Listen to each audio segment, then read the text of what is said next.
All right, welcome everyone. I'd like to call to order this meeting of the Summers County Board of Education, February 13th, 2024.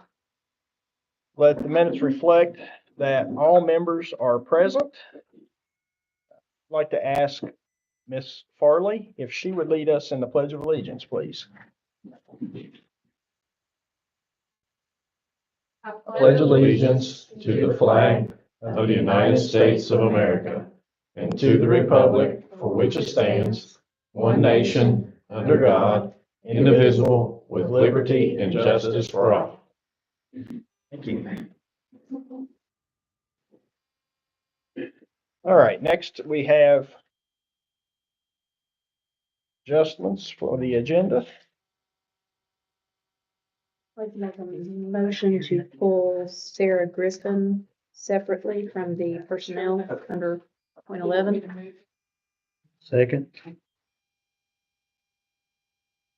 Have a motion by Mrs. Harvey, seconded by Mr. McBride, to pull Sarah Griffin and handle separately when we get to personnel. Any discussion? All in favor, please say aye. Aye. Opposed? Abstaining? Let the minutes reflect by a 5-0 vote. We will handle Sarah Griffin separately when we get to personnel. I make a motion to pull Safe and Sound and R.T. Rogers to be paid separately. Second.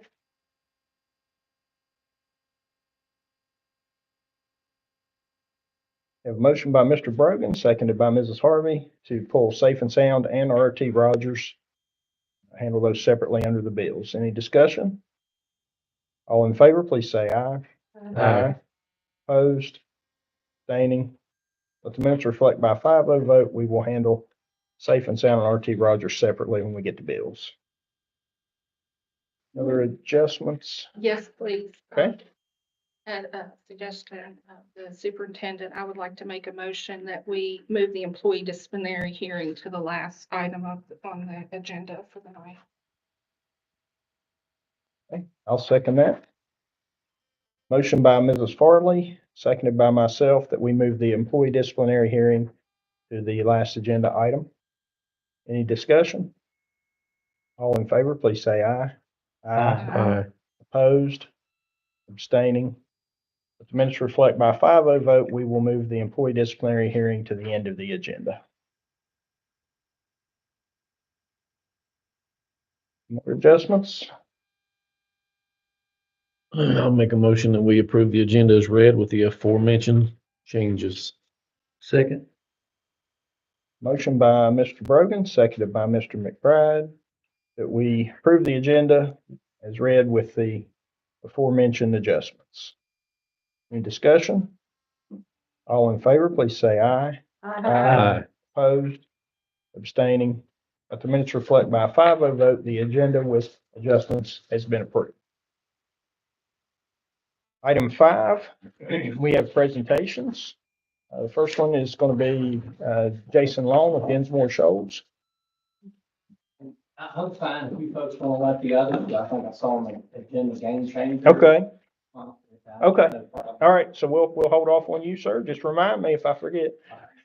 So, Do you want the presidents to go before you, or do you want to go first? It doesn't matter to me. They're not on here. Oh, she said they're in the waiting room. Miss Leg's been here in That's the fine. county all day, so. Yeah, that's fine. She can go. But it's okay, because I'll be here tomorrow too, so. Now you're just showing off. That's right. I'm No, trying come on up. I'm trying to figure out how to move here, I think, I don't know. I love it here, I really do, and I know I started, We don't blame you for that. all of my presentations with I Love Summers County. I'm from Greenbrier County, but I have been here a lot more recently because I've been able to be in the schools, and my gosh, you guys have some great people working for you all, and and your coaches are amazing. The counselors are doing a great job at the elementary schools with implementing the program. We were able to do some prevention assessments within the schools. And so I always start out, even when I'm talking to the students. So what I've been doing today has been peer leadership training for the middle and high school. And I always start out with, my job is, number one, to be able to get you all ready to speak publicly.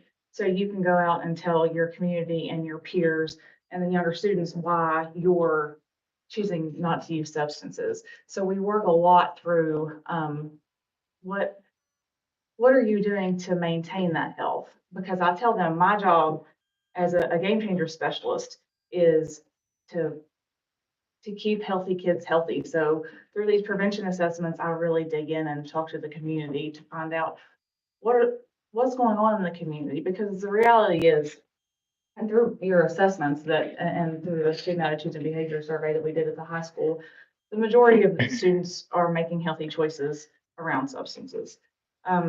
So my job is how do we carry that from the elementary school onto the middle school, on to the high school, and how do we bring everybody together and piece it all together?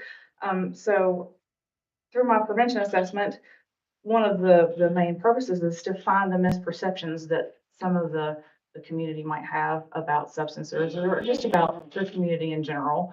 And so through talking with the students there, a lot of them, and I kind of already knew this because the data shows that they're grossly overestimating what's happening at the middle and high school. So through the prevention assessment, I pull in some of the students to talk to them. I'm like, are you nervous about going to the middle school?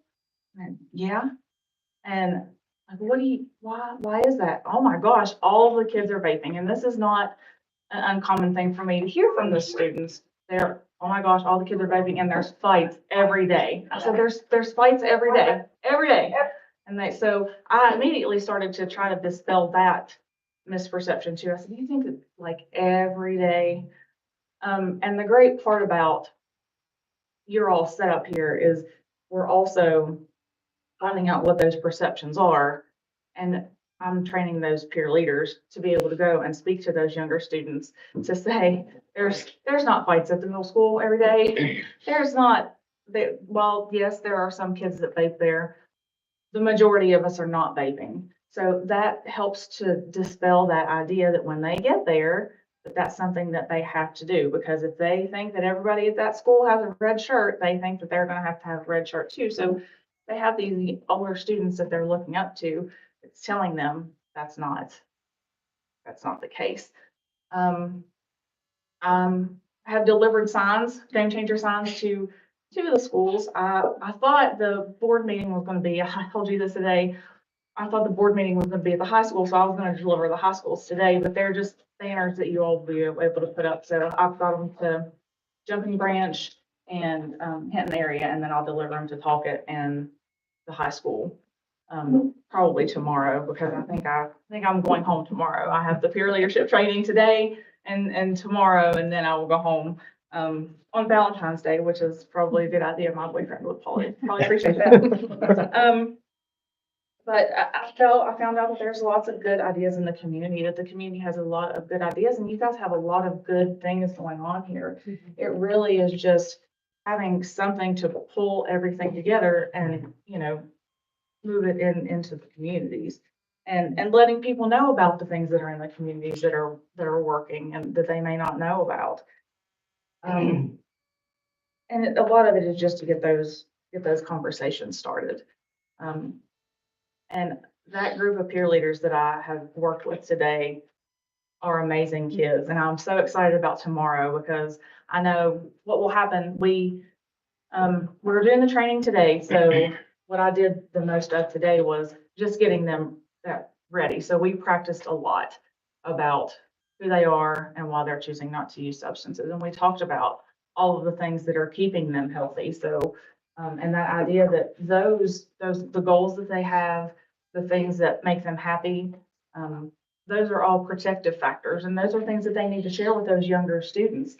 And there's such a wide variety of students there for the other kids to see. Like there's a girl that rides a dirt bike, and it was so funny because when she said that, everyone was like, oh, because I don't think that other people knew that. But if there's another little girl in the 5th grade that sees that, they're like, that starts to build those connections and like, oh, I can be with her and I don't have to use substances to fit in, and I don't have to use substances to be happy.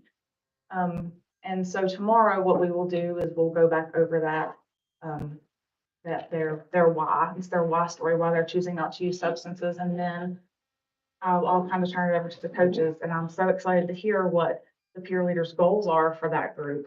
And I let them know today, you all have you may feel like you don't, but as a group, you all have the power to change your community if you choose to. And so it really is just empowering them to be able to do that. But it was a great day today with those kids for sure. And then, I'll start at the intensive student education in the elementary schools. That'll be in the coming weeks as well. So that's when I go into the classroom and actually teach those subjects around what does it mean to be healthy? What are some of your refusal skills? And then I'll work with the coaches to start to build some of these, how are we gonna challenge those perceptions about some of the things that are in the community. I have loved my time here. I'm very, very blessed to have you all as 4 of my schools for sure. You guys have any questions for me? Refresh my memory. So who are our leaders at each school? So at Hinton area, you have Sonia Murrell. Okay. Murrell. At the middle and high school, there's Amber Stover Okay. and Kim Cox. Yeah. And at Jumping Branch and Talcott, it's Tracy Long. Okay. All right. And they're all doing a great job. They have, I feel like the elementary counselors are really doing a good job laying that path about health and about substances and things like that. But what I want them to realize is they're not the only ones that need to be carrying that message. It needs to be other people in the school. So how do we get that message out, even if it's just a bulletin board that has a theme, a rotating theme about this is what health means, or these are, how do you find your trusted adults, things like that. Okay. But they're doing a great job. Good. Any other questions? I noticed Miss Harvey's wearing a red shirt. You see me? Peer pressure. Yeah. Right. Just because she saw me earlier today. Oh, Richard, Feel like like her. the kids. I did have, you Questions? saw that group, Valentine's there was Day. lots of Yeah. cool kids in that group. They're great. No, I did run into them earlier today, and to see some of the faces that are in that group, and made a comment to Miss Stover, actually. There's a lot of really shining examples. It's a great group for the middle school, high school kids. Right. And since you're working with those two at the secondary level, they've done a good job of revamping our advisory program. So that's a natural fit for you all as we move forward. And in fact, they were we were talking about how do we embed this in other pieces, because I don't want necessarily for Game Changer to be extra work for them. It really is finding the pieces that, what are you guys already doing and how can we piece that in? So they were talking about the advisory book that they do and maybe putting a piece about Game Changer in that advisory book. And I think that's a great thought. And there's lots of them, like they're very creative. They assured me that the kids that they chose were very creative. And I could see that today. I told them they started their public speaking piece and I was like, I feel like they already trained you before I got here. Like, this is really good. So they just out of the gate were good. And so I was worried a little bit, honestly, about training the middle school and the high school together, because there's such a, there could be potentially 6 years difference there. Those high school kids are so nurturing to those elementary kids. And so, and if not that anybody really said anything out of line, but if they started to, one of the other ones would be like, but you're doing a really good job and it's very brave that you're, because it would be, I would be, if I was a 6th grader and I had those high school kids in there, I would be a little bit nervous too, but they, if they were nervous, we have talked them through it and they've done a great job. So, and I even suggested maybe if you all would allow them that they come maybe to a board meeting. Yeah. And present as well. I think that's a great idea. Yeah. Any other questions? Thank you. All right. Thank Thank you. you all Yeah, for so much. having me. I Appreciate it. appreciate it very, very much. Very nice.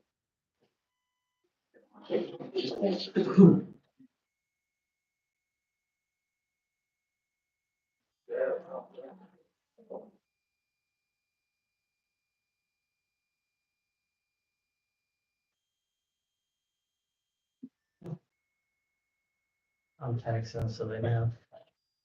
They're on. Okay.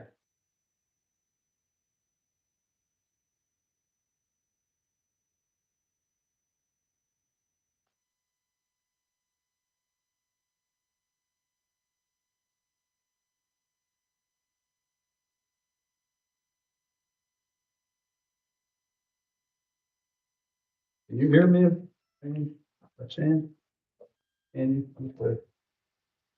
if I can get some volume for you. Always a problem.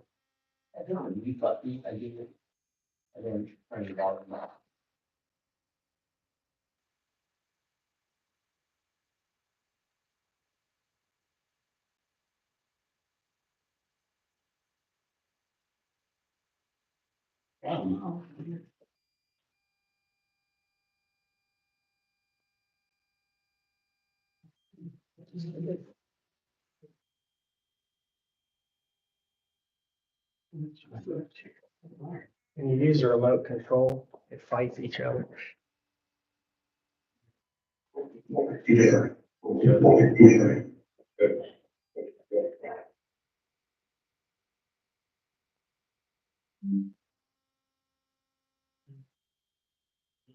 Unmuted.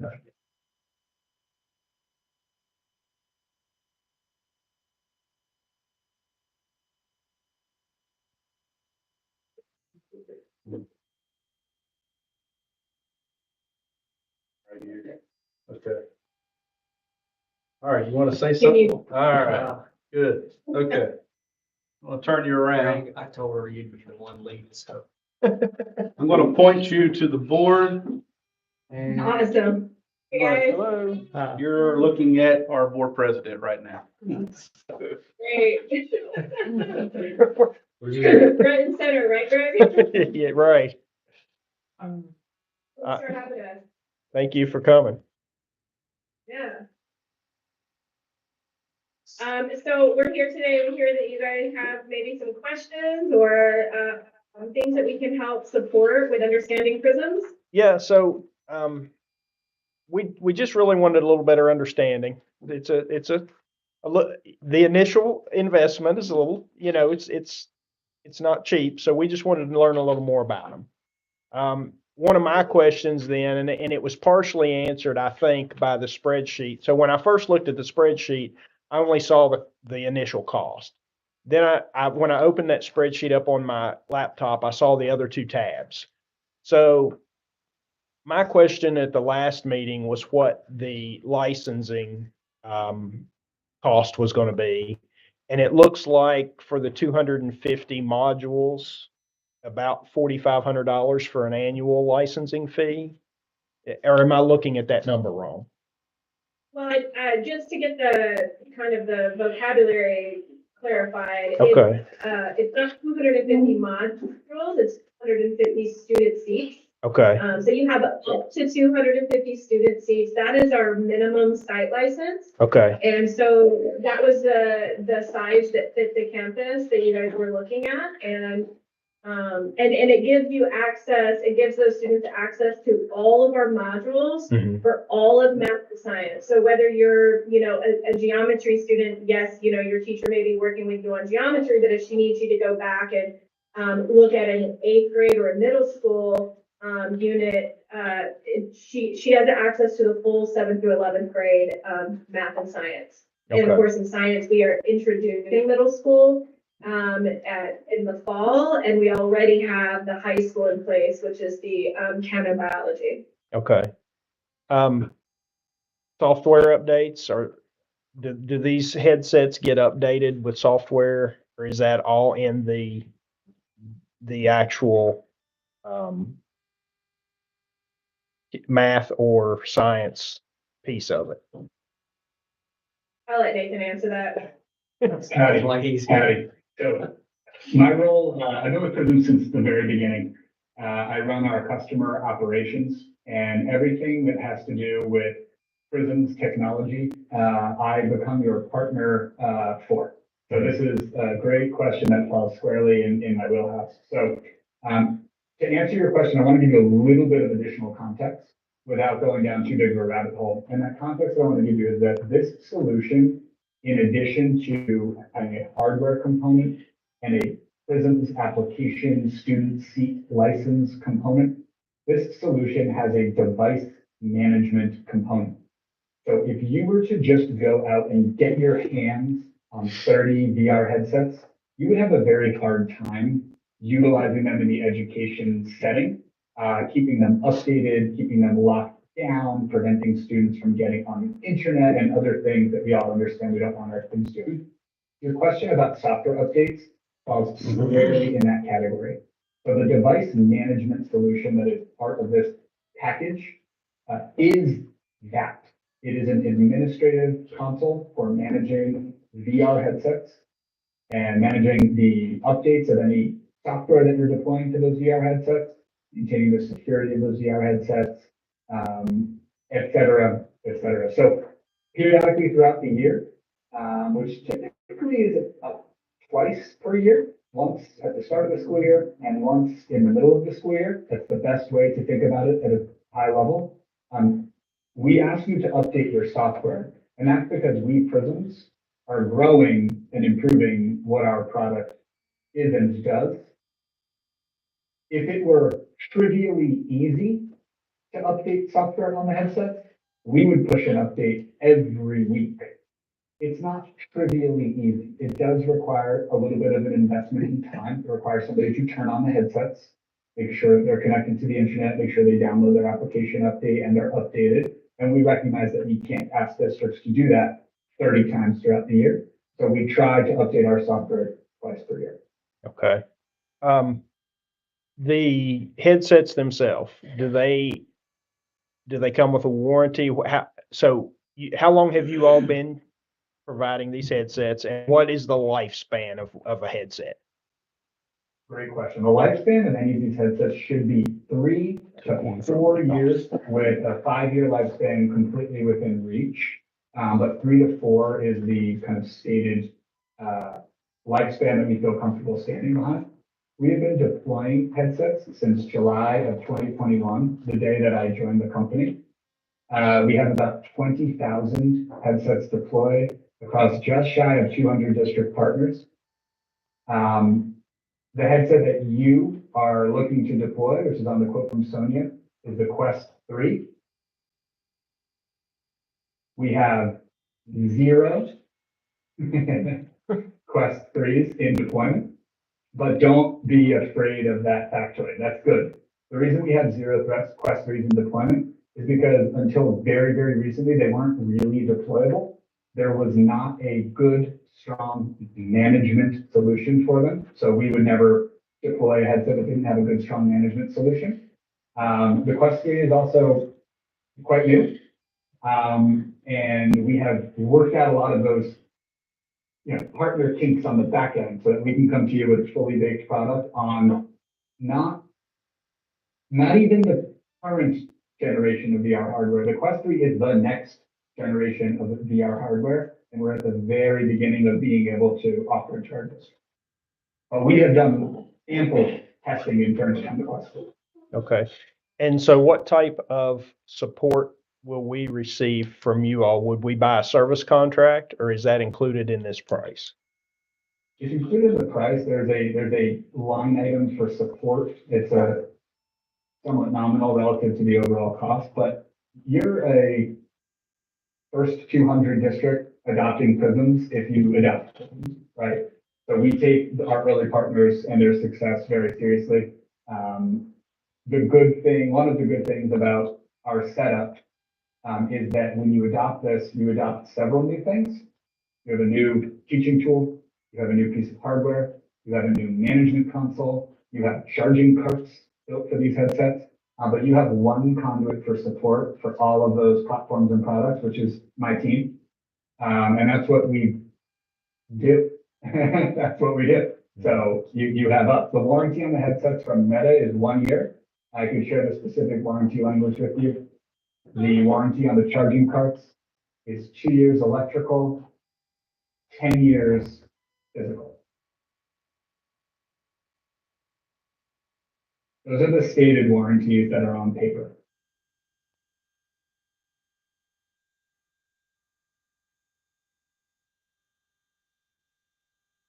So I guess my question, maybe it bounces back over here now. I don't want to leave her out. What's our cost going to be next year? And just an estimate. I realize inflation, it's probably hard to say, but if we buy these this year, what would we pay to continue to use them next year? Yeah, so I provided two pricing models. One was just to get you guys through June 30th in case that, because originally that's kind of what they were looking at.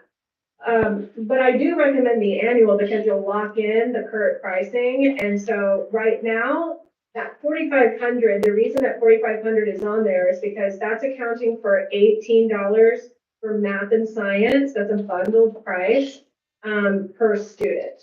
And so that would take you, that's a year's worth an annual cost. And then the support that Nathan was just referring to, that's $1,000 per building. Those two are the annually recurring fees, because obviously your hardware is a one-time purchase until the 3 to 4 years that he discussed. In addition, you have your professional learning. So I've quoted your professional learning on there, which is $3,200 per day. That is a full day of on-site. We come out and do an institute first, and that's where our special trainers come out and share everything that we've learned about the routines in the classroom, like how do you deploy spatial computing? How do you get students learning on VR, right? So in some ways, some of the training is very like the mechanics of it, but we also have a full wraparound curriculum. So another part of that institute is diving the teachers into the curriculum. They also experience a module themselves at that institute. We have them complete a full module, so they also understand fully the student experience. Then the coaching model looks like this. We do coaching day 1, which is again, a full day of on-site. Our coaches come back out and we model in the classroom. So recognizing that this is a very new pedagogy and wanting to build confidence in the teachers, we lead the learning in the classroom with the students while the teacher watches us do this. Now, what they're going to be watching us do is not only supporting the students, but how to use that live synchronous teacher dashboard. So while students are in headset, teachers will be monitoring their actual behavior in headset on their live dashboard, which allows them to message students in the headset live in real time.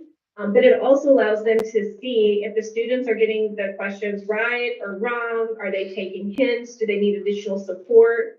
And so we show the teachers, we model for them how to go up to the student and support them using our teacher resources.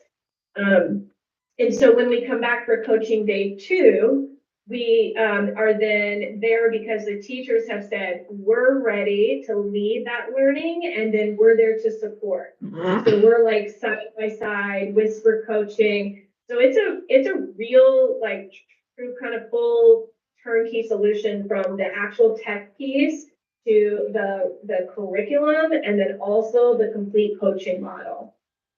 And so the price that I gave you guys for the annual includes 4 days of on-site, because we do want to do a soft launch in the spring.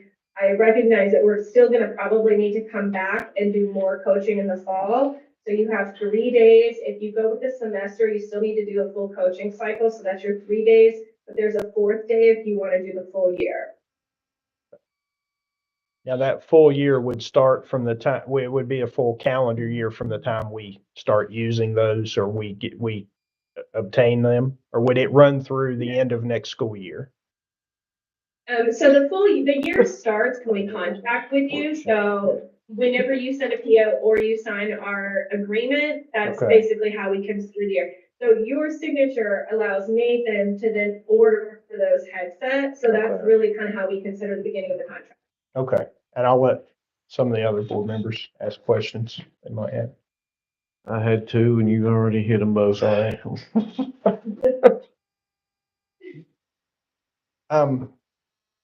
So Ms. Holt's not here. Dr. Green, do you have an understanding of how these would work in the classroom? Would it be, so if we have, let's say we have 25 students in a math class, would they all 25 be using them at the same time in that math class? That's not, she's shaking. her Okay, head. you're shaking your head. Okay, so that's generally how it works in the classroom? Yeah, that's exactly. When we train the teachers, this is designed to be it's a supplemental resource, but it's designed to be used in the core classroom, if that makes sense. And so the modules that we've released are abstract bottleneck type math content that is really challenging for students. And so we've designed it for all students to be in headset at the same time, and the teacher will be on her live dashboard and she'll be monitoring all students while they're in headset. Okay.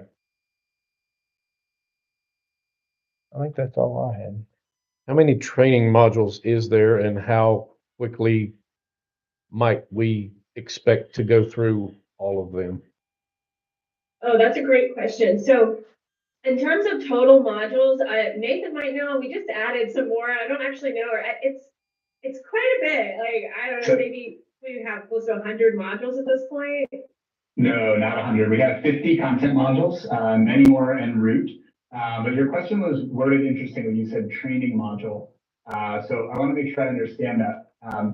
When you put on a VR headset and you go to Prisms, it is likely the case still that you, whether you're a teacher or a student or administrator, it's still likely the case that you're doing VR for the first time. That will eventually not be true, but it's likely true. The first thing that students do, the first thing that teachers do in our Teacher Institute is complete the Prisms tutorial module. It's about a 15-minute VR experience. It's designed for a total novice. It's where you learn how to be in VR and how you're going to kind of engage in the VR environment to learn math. Once that tutorial is over, that's it. You're not getting training in VR. You are now going into a content module to learn math or to learn a new time concept in VR on your very next VR experience. Would it help you if I give you an example of exactly what a student would do? Sure. Okay, great. So what we do is we leverage real world problems that engineers are working on, engineer scientists are working on in the world right now. So let's take an example of, well, we can actually use the pandemic. For example, students typically learn linear equations or multiplicative growth. Let's say they learn multiplicative growth by memorizing an equation. And then they take that equation and then they sort of have to like understand the growth patterns. They see it in a table and a chart. And then they just run those procedures over and over again, pull words out of a paragraph, out of a problem, but they don't really intuitively understand what, x squared equals or y equals x squared, right? It doesn't ring with them. And so what we do is we actually kind of go backwards. We drop them into a real world situation. So in this situation, we take them into a food hall. And in the food hall, they are ordering a burger at a counter. And a mayor comes on the announcement and she says, be very careful. We've heard there's a fast growing virus and, stay safe. And in VR, the hassle on the virtual watch kind of buzzes and gives the student the ability to go back in time. And the student's able to see, oh, this person sneezed when I ordered the burger. Then she passed 4 more people. And you're really like a first person actor in an actual scenario. That person then, we take the students through that immersive environment where they're learning about a real situation. And then they, then they kind of changes in there to where they're in a lab and they're working through simulations, data simulations, and they're able to actually manipulate the data. And then they go over to working on the charts, the tables, and abstracting that information and applying it. So essentially, they actually don't hear the word multiplicative growth until the end They hear the vocabulary, they work on the data, practice tables, but it's after they already know how that is used in the real world. For example, we take them to Antarctica where they measure, drops coming off of 3 world glaciers to measure the potential flooding of the Miami coast. For circle equations, we take them to Kazakhstan where they physically, with their body, move and actually learn how to manipulate the radius to fit these dwellings, these circle dwellings in a given space in Kazakhstan for these nomadic living huts. And they go to Israel where they work on a church and they're learning transformations by physically understanding how to simulate the shapes and place them to restore mosaics on an old church building.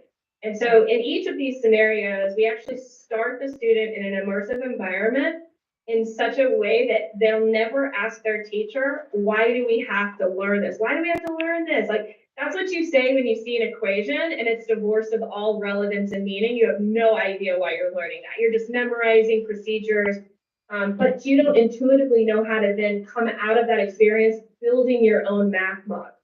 And so there's not a lot of like joy or engagement and really motivation to kind of move into those higher wage earning STEM careers, which our goal for our students is that they'll be inspired. And not only that, they'll actually understand how to apply that math so they can go out and apply for those STEM careers that are high wage earning jobs in the market.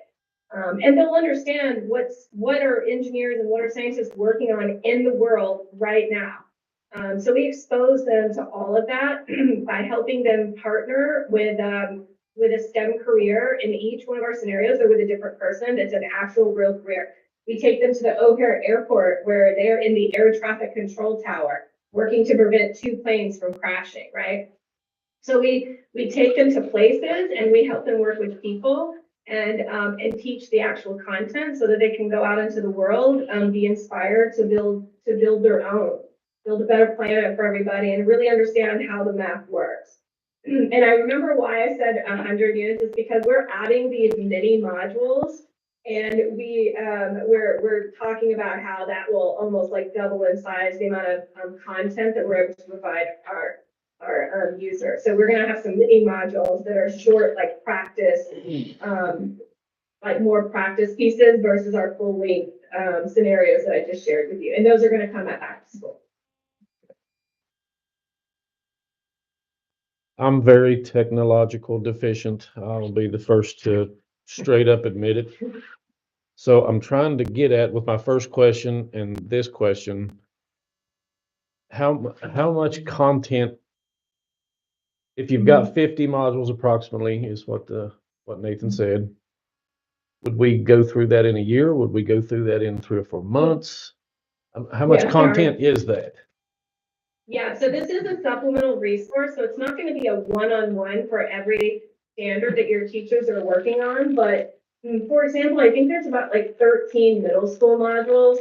Each one of those modules takes about 3 days. Now, two of those days, they will be in headset, and each time they're in headset about 25 to 30 minutes.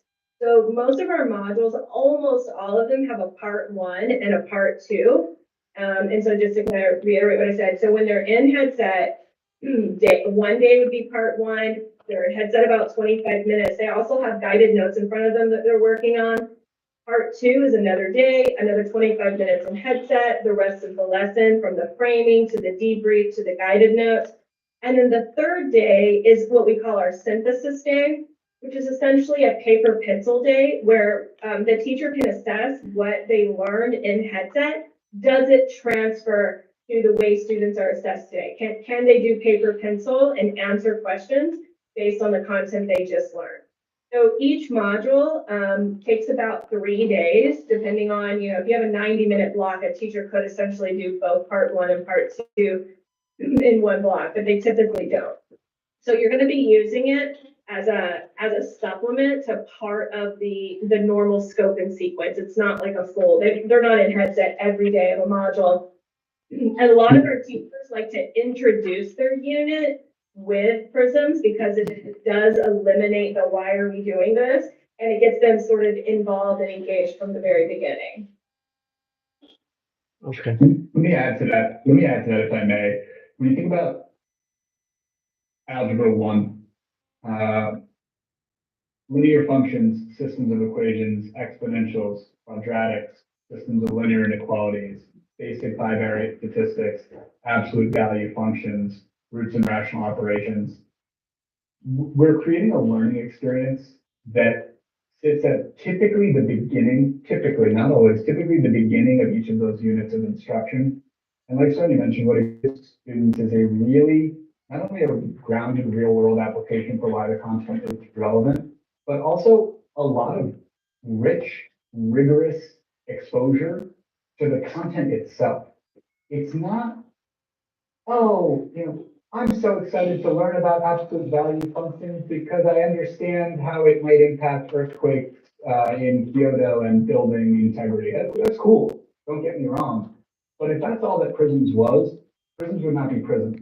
Prisms is what Prisms is because in that same breath, in that same virtual reality experience, students are going to leave with a pretty deep and intuitive understanding of like what an absolute value function is. What does it look like? What is its structure? How do I graph one? And that doesn't do the work of teaching a unit, but it's a very interesting and nuanced way for students to begin their learning arc and to begin their exposure to a new core topic. So those 3 days are not additive to your curriculum. We will work with you as part of the partnership at the front end to sit down with your scope and sequence and to take a look at it and say, here are the modules you're looking to implement. Based on how you're scoped, here's where they make sense. And here's 2 modules of ours that probably don't make sense for you to use because A, B, C thing that are unique to your situation. So there's a really dynamic partnership component to figuring out where these modules go and how your teachers are going to utilize them. And we're looking at 30 headsets for 250 students. So how are they maintained? How are they sanitized between students? Are the headsets, do they have elastic bands that hold them on? Are they washable? How does that? Good question. The key washable component, the short answer to your question is they have to be sanitized, right? So they have to be like for the sanitizing wipe. You want to avoid liquid cleaners because they're electronic devices. There are some nooks and crannies. We don't submerge them in water. But these headsets come with a silicone, easy to use, easy to clean face cover. That's like the key piece. The headset does wrap around students' head. It's a fabric strap, probably the least optimal part of how everything kind of fits together right now as a full solution. There is an alternative to this soft strap, called an elite strap. But it's a little bit complicated. That part's a little bit complicated. But all of the headsets that we have deployed, the Quest, look like what I just showed you. And then the other device that we have out there is kind of similarly situated for sanitize the back part that encounters the student's head and then same on the front. And the one cart of 30 headsets, these are typically shared between 5 or 6 teachers. So we typically let schools know that one class set can serve about 500 students, depending on how they work the schedule. The wheel has carts on it, just like the old days with the laptop carts, before a lot of places went one-on-one, everybody remembers pushing the carts down the hallway. So very similarly, they come in a charging cart with wheels, lockable and secure. And typically there's a schedule worked out. A lot of times instructional code or whatever will add a schedule and it gets moved from class to class as they need it. So you mentioned in the quote, 250 licenses, and that includes the math and the science software. And in a hypothetical situation like what you're talking about splitting them between classes. So if I use one of the 250 licenses for a math class, can Kenny use the same license or would it be an additional license for the science side of it? Does one, I think if I understand your question, One does license one for all license for students. both For both. math and science? So if I never use That's it for correct. science, then that part of the license is going unused. Yeah, Thank you. In theory, yes, there's no part of the license. In larger deployments, we have math specific, science specific, and combined license options. But at this scale, we have one option. okay. I'm done. You all good? Okay, I don't think we have any more questions. Thank you for your time and for the presentation. These are great questions. Appreciate you. Thank you all so much, guys. Have a good evening. Thank you. Bye. All right, next under presentations, we have Dinsmore and Shoals, Jason Law. Those presentations were a lot more exciting than I am. And selfishly, it gave me a little break. I didn't realize the board office moved, so I was out of breath to make it here and circle the campus several times. On my way out the call. Yeah, and I was on the phone, so I was like, where in the world? Well, I'm Jason Long. I'm an attorney actually out of Greenbrier County in Lewisburg. Of all unique places, I grew up in that area in terms of Greenbrier and Pocahontas County. Grew up a son of an educator. And one of the things that I've done over the past 20 years is I service school systems, county school boards of education, and legal services. Clearly, that's not something any school system likes, but it happens where legal needs have to be satisfied. A necessary evil. if you- Necessary evil. Well, think about this. So if I'm in your county, who's probably the number one employer? I didn't look. Is it you all or is it the hospital? Is it someone else? Either us or the You. hospitals, yeah. So if I go into finance, what's your budget? Got a big budget. Yes, we did. No one likes to hear this, but a school system is candidly a big business. We employ a lot of people. We have a lot of contracts. We have a lot of kind of unique needs versus the simple point of educating our little ones. I mean, at the end of the day, it's a big business and there's a lot of issues. But I was asked tonight to kind of come and address and discuss the kind of legal services I provide. Again, I'm in Greenbrier County. I'm fortunate enough to provide legal services to a number of county, in particular, those that have joined Greenbrier County. When I think of it, Nicholas County, effective July 1, started doing their work when Mr. Beam went there. Webster County, effective July 1, when their new superintendent went there. Pocahontas County for a number of years, Monroe County for a number of years. And in fact, people tell me I'm wrong, but I think I'm right. I think Webster County also does adjoin Greenbrier, as I just mentioned, but it takes me 2 hours to get from Lewisburg over to Webster Springs. It's a heck of a drive. I also service, and I'm just shooting from the hip here at Ohio County. If I looked at all the phone calls that I received today, and as I said over there, Putnam County, Jefferson, Mercer, Pendleton, Randolph. Yesterday, it looked like Morgan, Boone, Lewis, Fayette, Grant. And I look at that, that's just my record of keeping time. So I service a number of school systems throughout the state, but it's just not me. I'm fortunate in my office to have a co-worker as well. Her name is Mary Catherine Tuckwiller. Mary Catherine Tuckwiller has worked at my firm for a number of years. She started off with us as an associate. She went and became the general counsel to the State Board of Education. And then she transitioned over to being counsel for the State Department in the superintendent's office. Married a fellow that lives on Route 60 in Greenbrier County, relocated back to Greenbrier County and rejoined our firm. So she currently works on a tremendous amount of special education issues for school systems, a lot of Title IX investigations, a lot of policy review.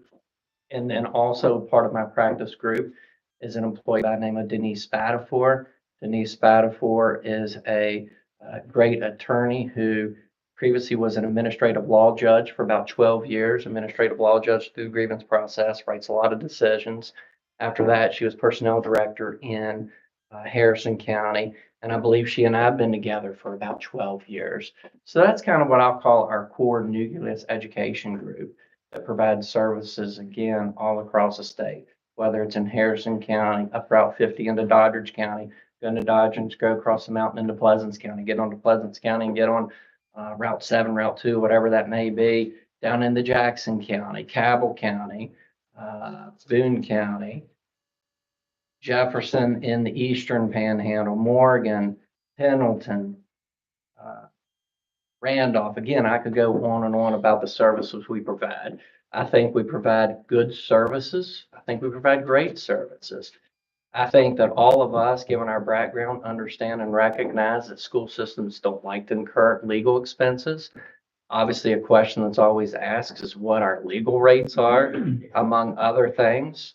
And one of the things I'll say is I do believe my rate is lower than others, but I never want to be selective for what my rate is. Candidly, I believe that our services are the best services that are out there. I grew up in the house of an educator, so I know what it's like to set the shoes of a superintendent.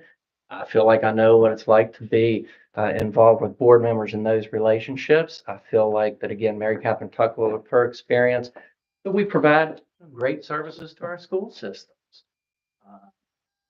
44 miles away, 44 miles away. It adjoins. I know that I met with my board of directors this year. I'm an office and managing partner of my little office in Lewisburg. And I'm a part of a large firm. When I started at the firm, there were 200 of us. I thought that was big. We just opened up an office in Miami and Houston. They don't do education, but we've been successful in different areas of law. And I think folks understand that in terms of the growth that firms have. You've got to continue to expand and grow. If there's an immigration issues, our school system have immigration issues. I don't know anything about immigration, but I'll tell you what, I've got folks like, for example, in Cincinnati that help out Monongalia County. Use them as an example. I know we do a tremendous amount of immigration issues for them that I don't know anything about, but they get through it to get us educators who might not need immigration needs. And I know there's some fancier term than that, but that's the service that we provide. And there's not a day that goes by or a week that we're not dealing with a property issue for a school system, whether it's a personal property, how to dispose of or purchase, where we've got real estate, dispose or keep it or purchase it. Constant special education issues, video issues. I mean, it is nonstop. One of the calls I took before I came in here, for example, was the SSAC dealing with some eligibility issues. So I think that, again, oftentimes school systems say, well, what in the world do we need attorneys for? When you become board members, you start to see that there is a need. Personally, for myself, the background, I'm an educator, I'm a former teacher. It's the hardest job that there is. If it was easy, I'd still be teaching. I took the easy way out and became an attorney. I'm on a substitute list, for example, in Greenbrier County, and I tell Mr. Bryant, don't get rid of me. One of the things I use that little card for, it gives me gym access. I can get access all across the county. Any questions that you all may have when I was contacted, never say no about providing legal services to any school system.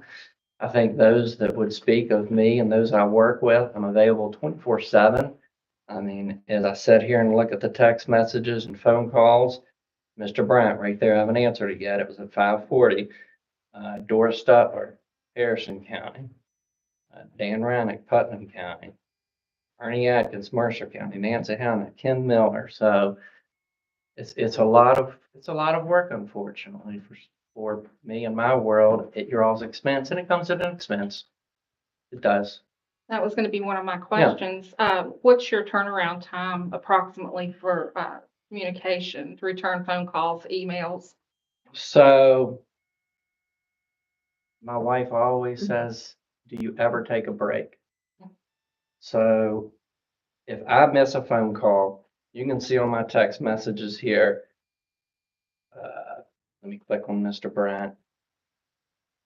Oh, I don't want to see. They'll say, maybe safer calls. I'll call one out of here. I'm next, which meant I'm here. I'll like to at least respond, and the others do.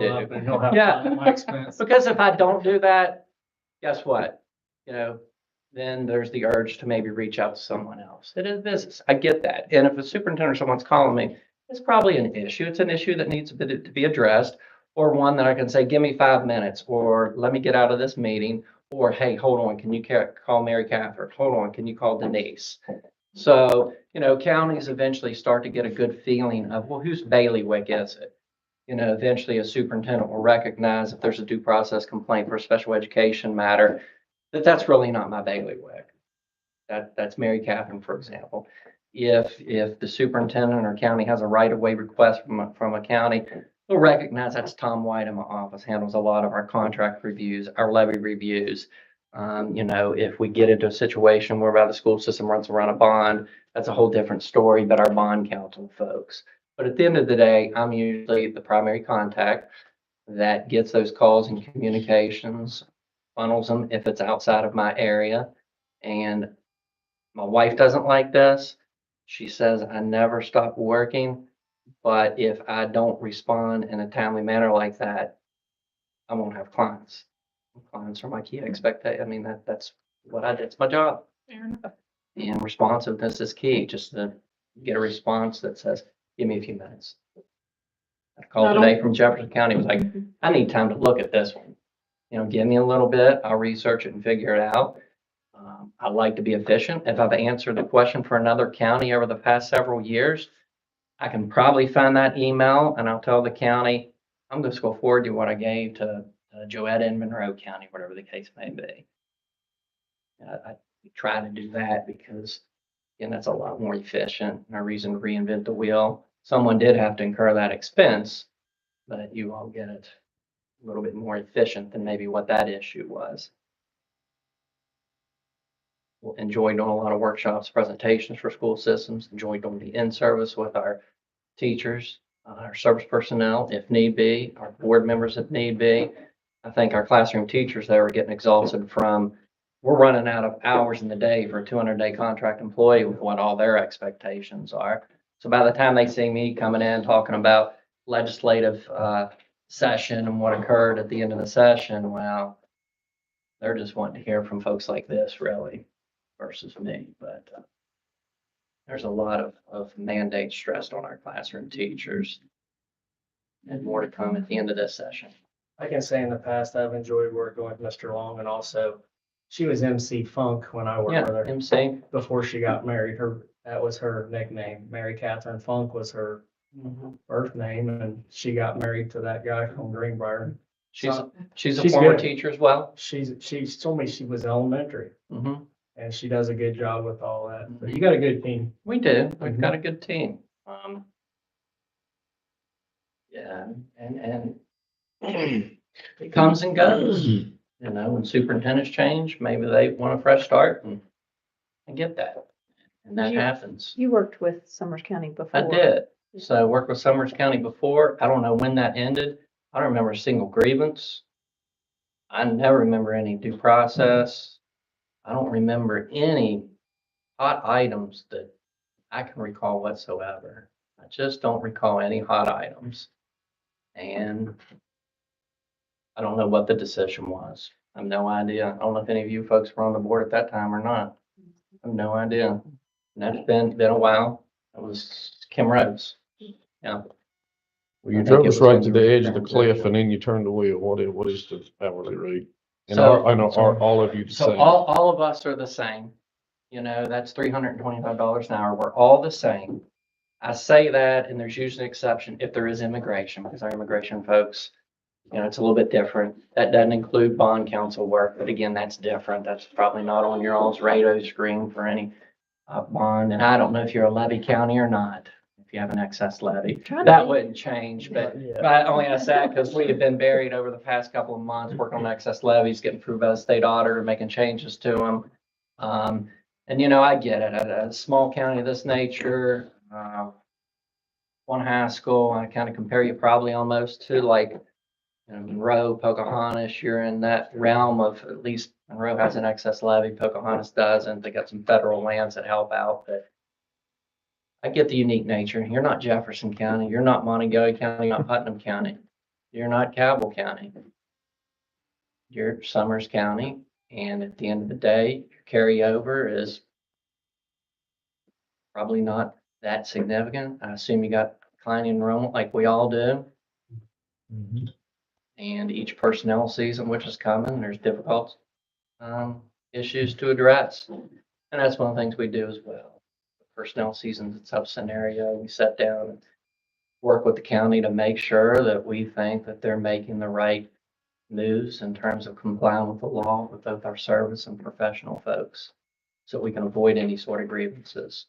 You know, one of the things I think is you all probably went to the School Board Association meeting this past week. Those atmospheres are great, but sometimes you're a little hesitant to give one of these. I mean, I like to boil those atmospheres down a little bit more. If we do something in Greenbrier County, a little workshop, we pick up the phone and invite you all in Pocahontas and Monroe. We do something in Fayette, do the same thing, you know.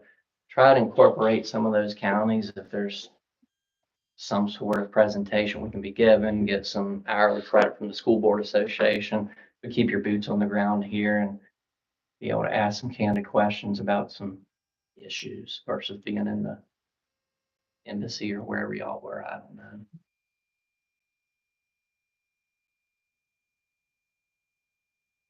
But hey, that's my short presentation without anything fancy.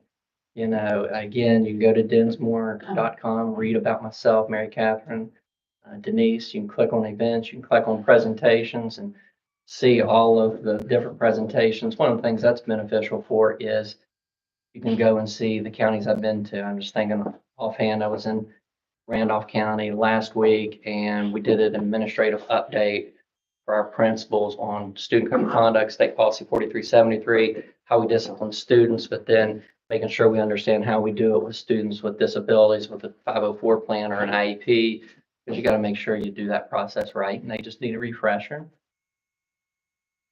So again, there's a lot of information or things you can see on there. Do you think, hey, does this guy know what he's talking about?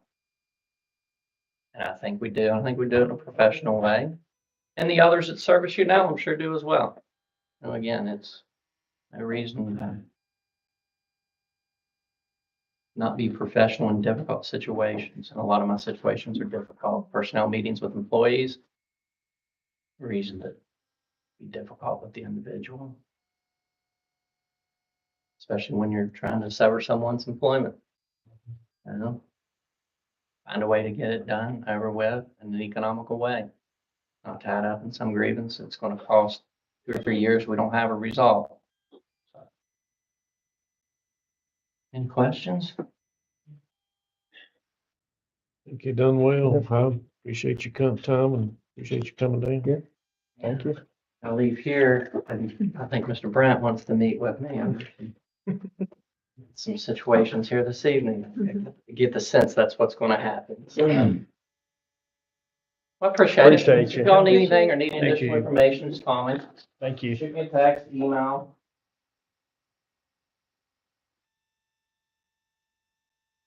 The only handouts I did have, I just want you all to see some examples. One, when I have friends that go into board offices that work for Encova or what have you, they love to take a picture of this one. Look at that full set of hair. So again, I love to do just simple like flow charts for people to understand. So I often do one on mandatory reporting requirements. That's something we often train on. And I like to just do a simple cheat sheet. You know, one thing board members always ask about is the Open Meetings Act. When can we change the agenda? What's executive session? If we have a special meeting, how many days the agenda have to go out? Again, that's a cheat sheet I always do. And Well, you know, that'll be great. oh yeah, Elby, of course, in our Charleston office. Elby's a Jackson County native. Jackson County is a new pickup for our group. And then one thing, personnel season. I don't know how your personnel season looks, but obviously that's coming around the corner and it's never an enjoyable experiences. But that's usually just my marketing materials there is a little opportunity when issues arise to have a little information in that format.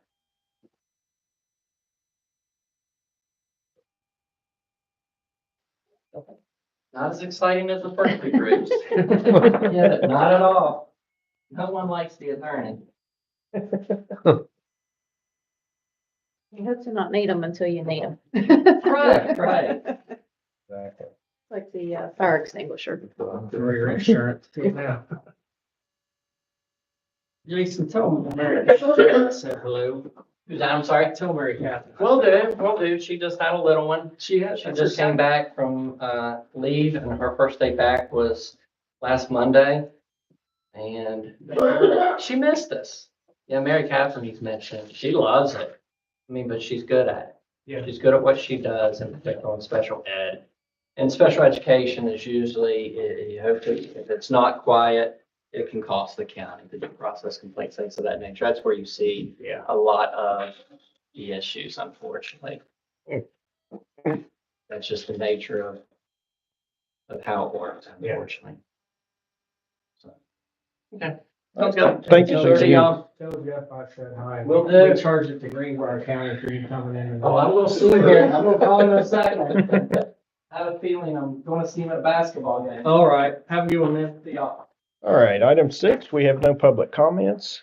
Item 7, we have the approval of minutes of the January 23rd, 2023 regular meeting. Make a motion that we approve minutes from January 23rd. Second. No, second. Go ahead. Okay, so we have a motion by Mrs. Harvey, seconded by Mr. McBride to approve the January 23rd, 2024 regular meeting minutes. Any discussion? All in favor, please say aye. Opposed? Abstaining? Let the minutes reflect by a 4-0 vote with one abstention, being Mrs. Farley, that the minutes for the January 23rd, 2024 regular meeting have been approved. Item 8, approval of bills. We have before us Safe and Sound and RT Rogers. I'll make the motion, we pay Safe and Sound, RT Rogers. Second. Motion by Mr. McBride, seconded by Mrs. Farley, that we approve payment for Safe and Sound and RT Rogers. Any discussion? All in favor, please say aye. Opposed? Abstaining? Let the minutes reflect by a 4-0 vote with Mr. Brogan recusing himself that the Safe and Sound and RT Rogers bills have been approved for payment. All right, we now have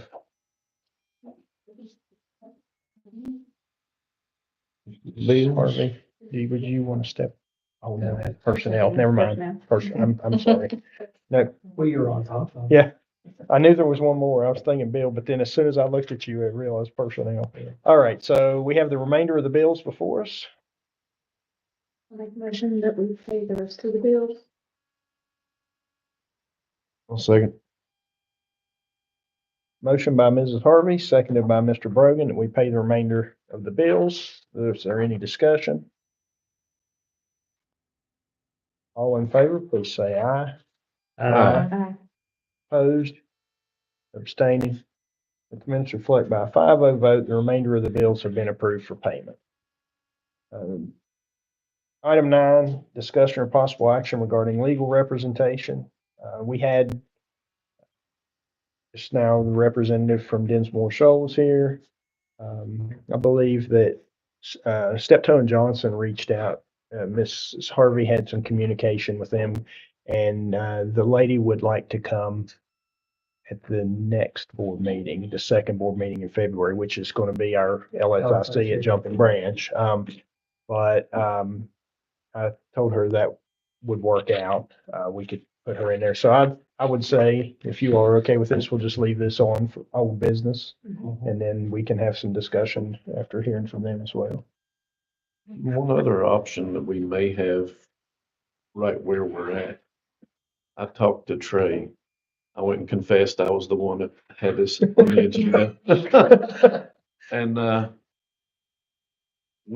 Josh Cottle from Bowles Rice has worked with us in the past.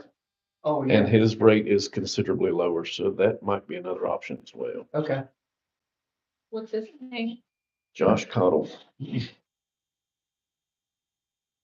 we want to ask him to come or present anything, or do we know him enough that we're?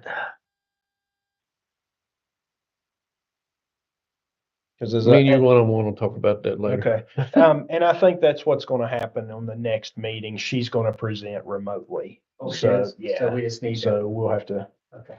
do some, I'm glad I asked that question because now we know we need to do a little coordination with technology for up there. Okay, item 9B, approved purchases over 25,000. We have on here the Prisms IVR math platform. That is a little different than that price based on the quote we were given. Do you have those numbers handy? One was 31 and one was 30. Close to 36. I was gonna say about 36. Let me pull it up here.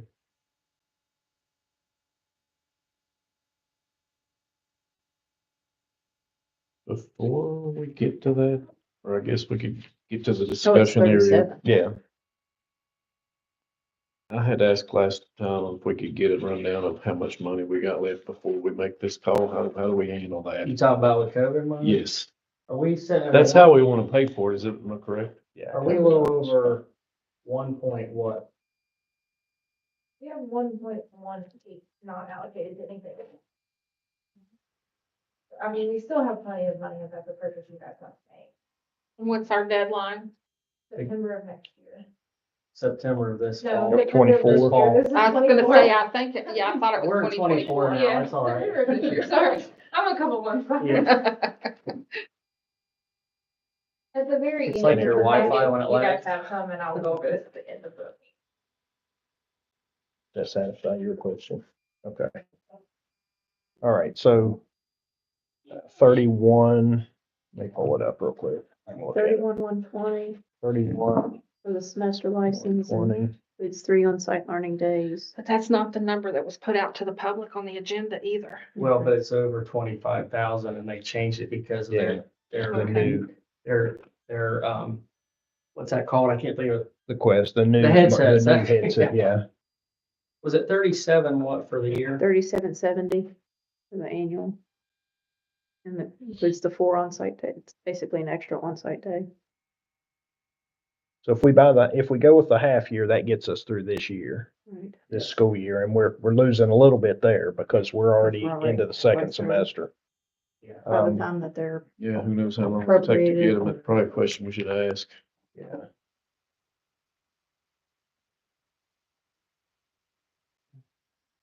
Well, the good news for 1 year, that pushes us to March of next year. And then March, April, you're just getting ready for state testing. So they should have been using all that stuff at that point in time, if you look at it that way, but ultimately, decision you guys want to make it.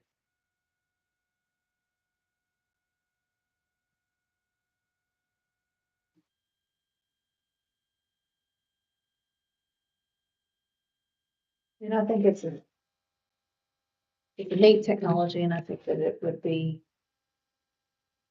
really good for the students that need that applied learning.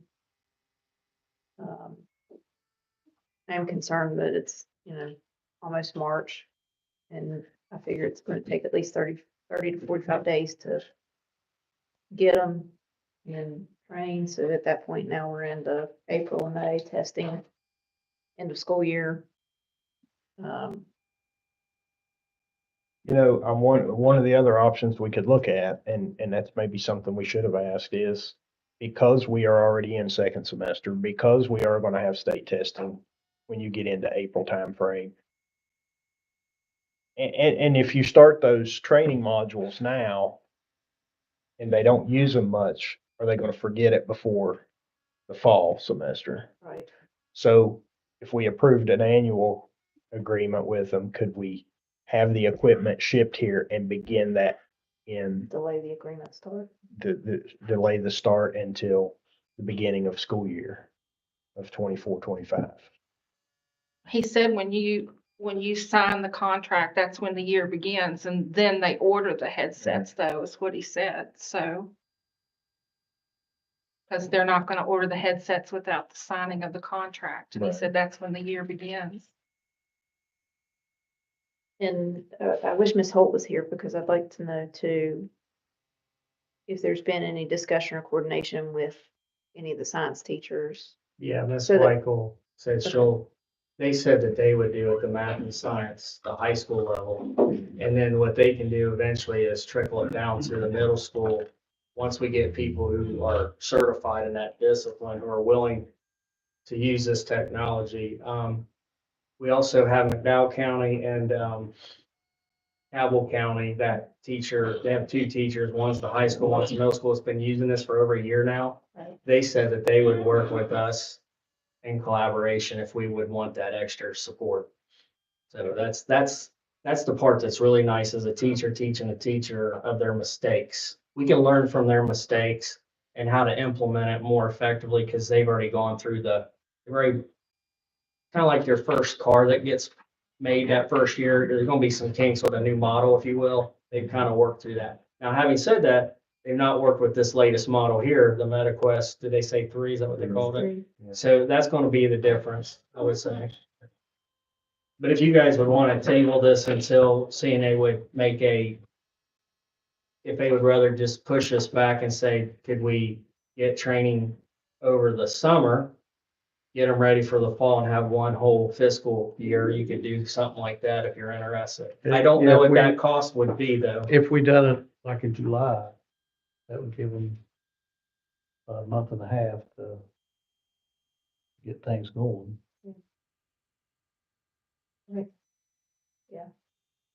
That sounds good to me. Cause I feel like now we would waste, it would just sit and waste. I agree. And I mean, I feel like this is a good opportunity. But I feel like the timing is off. But I Yeah, think, I think that based on the way that it was explained, and I don't remember if she explained it or he did, was that they used it when they were introducing a new topic. Mhm. And I think that starting at the beginning of the school year would give them a lot more of an Be more opportunity beneficial. to use those to introduce those new topics. Mhm. But again, I'm not sure how that's going to affect the pricing. Yeah, So- I can't answer that, because all I know is what Right. she presented tonight. Yeah. There's that push and pull, because part of it, they said they would come in the classroom and work out stuff with kids in the room too, so. Yeah. But the other thing is maybe if we do it this way and wait, you could get middle school teachers on board, since Holt and Weichel are willing to jump in. Dr. Green can correct me if I'm wrong, but I know those two are gung ho. The rest, I can't answer that question. It'd be silly for me, because I can't speak on their behalf. I can only speak on those two ladies, because they have been very, very passionate about, let's do this. So that's what I know at this point in time with those two. You just want to table it? we could table it and then, Let's table it, Get and some if you more would information. ask her about that, how it would affect the pricing if we start at the beginning of the school year. I can ask for the good guy discount, so if Okay. that works. 2 weeks, that doesn't make no difference. Does not hurt. And then we can put it back on the agenda next week, Yeah. and if you have that information, then we may be ready. to Okay. act. Okay. That takes care of all the old business, new business, approval purchases over 25,000, no new ones. Mr. Matter, we decided not to put that on the agenda, right? Yeah, there were some Dell laptops, but that's been scratched for now. Okay, So, all right. And then item B, discussion of possible action to accept Kenton area elementary construction bid. This is with Dan Hill for $521,596. Not only were they the lowest bid, but they met all the rubrics. When you put out, in the newspaper what you're looking for, they fulfilled all the obligations that was asked for, and, we're excited to work with Dan Hill. I know they were on other bids before. They didn't get them. They've been bidding on jobs here. It's just never been the lowest, but we have a rep here. We got the roof job out at the busted office. Well, that was before I got here. Oh, Sorry. But I have a gentleman here that I like giving a hard time. He likes to give me a hard time. He wanted to show up to make sure I got the bid to you guys. So, if you have any questions for Dan Hill, construction or anything, you have a gentleman here who can answer any questions for you. Do we have a drawing or a floor plan of what's going to be done?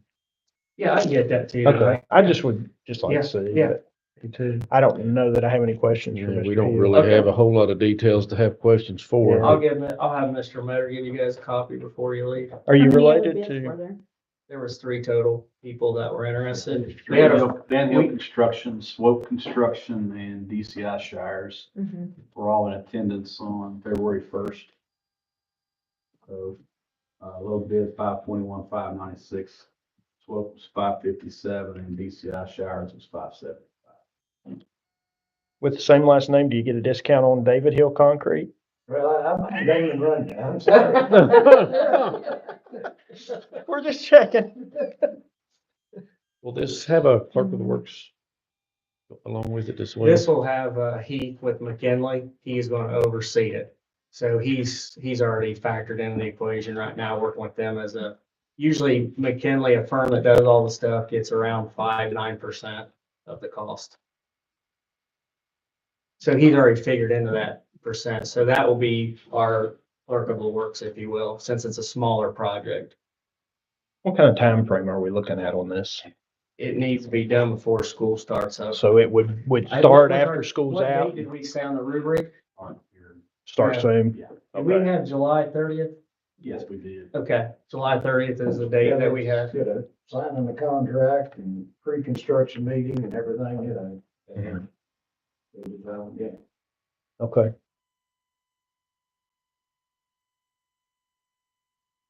I'll make a motion that we accept the bid from Dan Hill Construction. Second. Okay, we have a motion by Mr. Brogan, seconded by Mr. McBride to accept the bid from Dan Hill Construction for the Hinton Area Elementary Construction Project. Any further discussion? All in favor, please say aye. Aye. Opposed, Opposed. abstaining?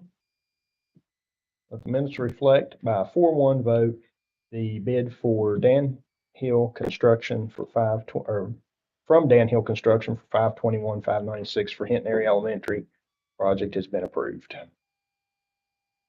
All right, item C under new business, discussion possible action to approve overnight out-of-state trips. We have Talcott Elementary going to Pigeon Forge, May 15th through the 16th. Summers County Comprehensive High School, Mr. Sims. Marshall University Honor Band, February 21, 23. And Summers County Comprehensive High School, Kathy Duffield, Mount Hope, Ohio, FFA. And at this point, I'm going to turn this item over to Mr. McBride. Can I interrupt you just? Yes, sir. Thank you, guys, Yes. gentlemen, ladies. I'll be waiting on the contract, you know, to determine when we'll start. All right. But I thank you. Thank you, sir. Thank I you. haven't signed them already. What you have this one, Mr. McBride? All right. All right, we need a motion I make a to, motion that we approve the overnight out-of-state trips for Talcott, the high school band and the high school, FFA. I'll second. and we have a motion and a second to approve these trips that, Mr. Angel had already read off there for you. Is there any further discussion? Wonder if they need any, chaperones. Oh, that's that Oh, thing. yeah, that's handled. If you flip over, you'll Yeah, see. all that. You're not on that one. Darn it. All right, all in favor, say aye. Aye. Opposed, abstaining. Let the record reflect by a 4-0 vote. The motion carries with, Mr. Angel recusing himself.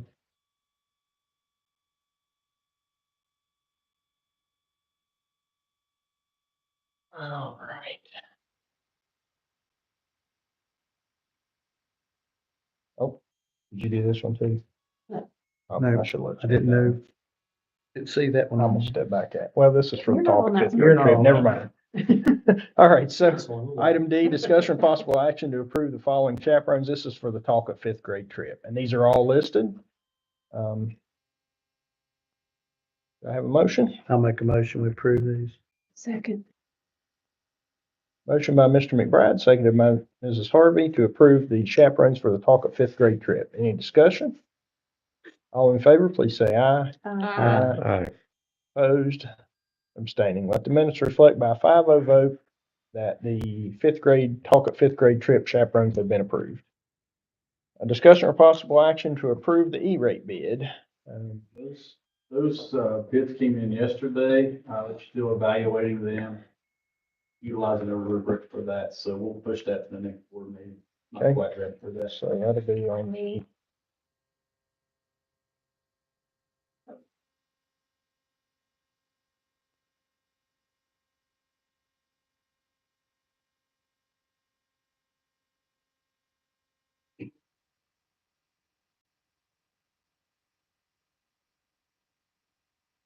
Okay, item F, discussion of possible action, place the following policy out for review. There's actually two of these, F and G. We'll look at F first.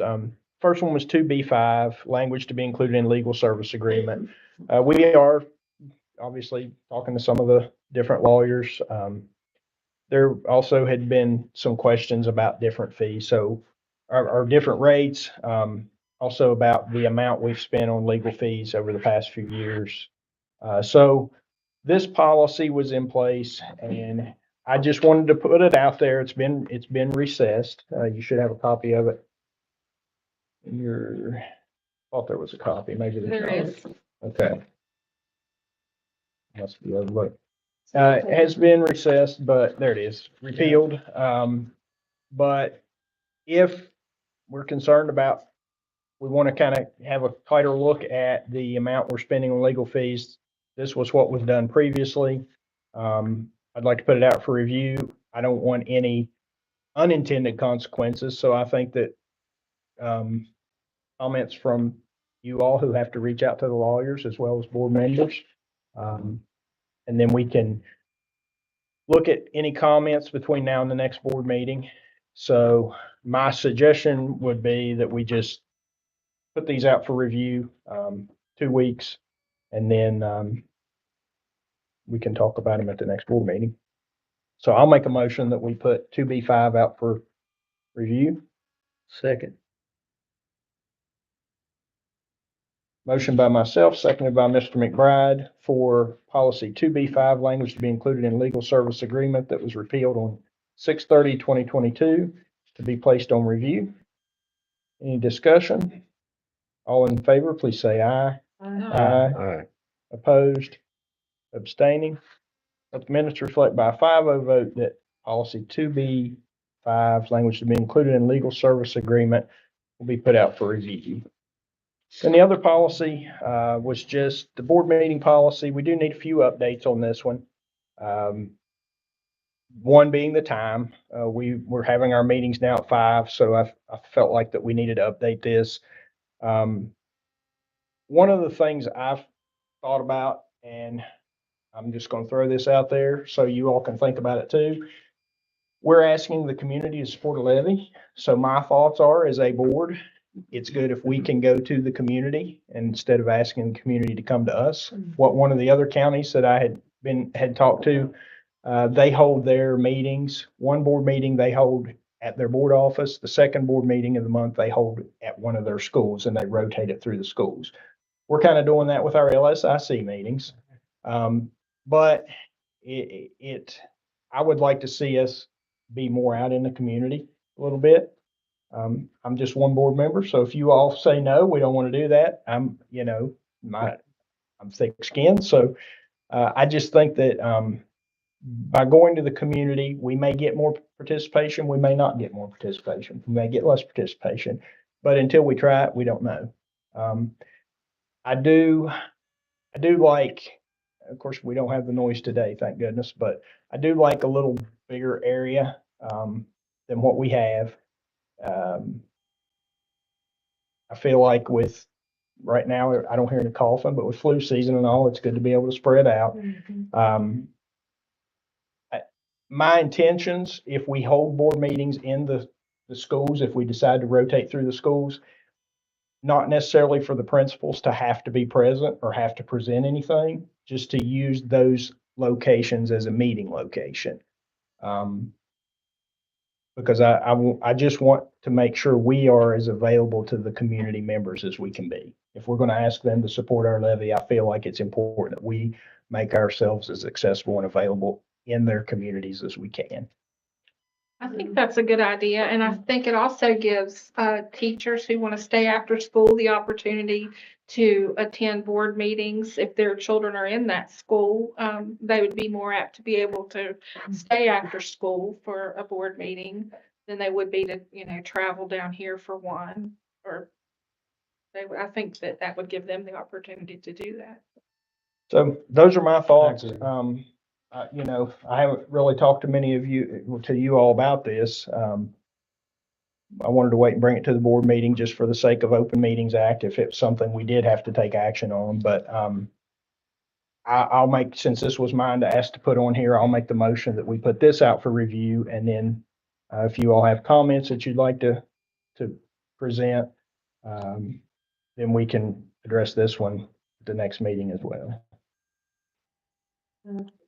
I will second, and I think good ideas.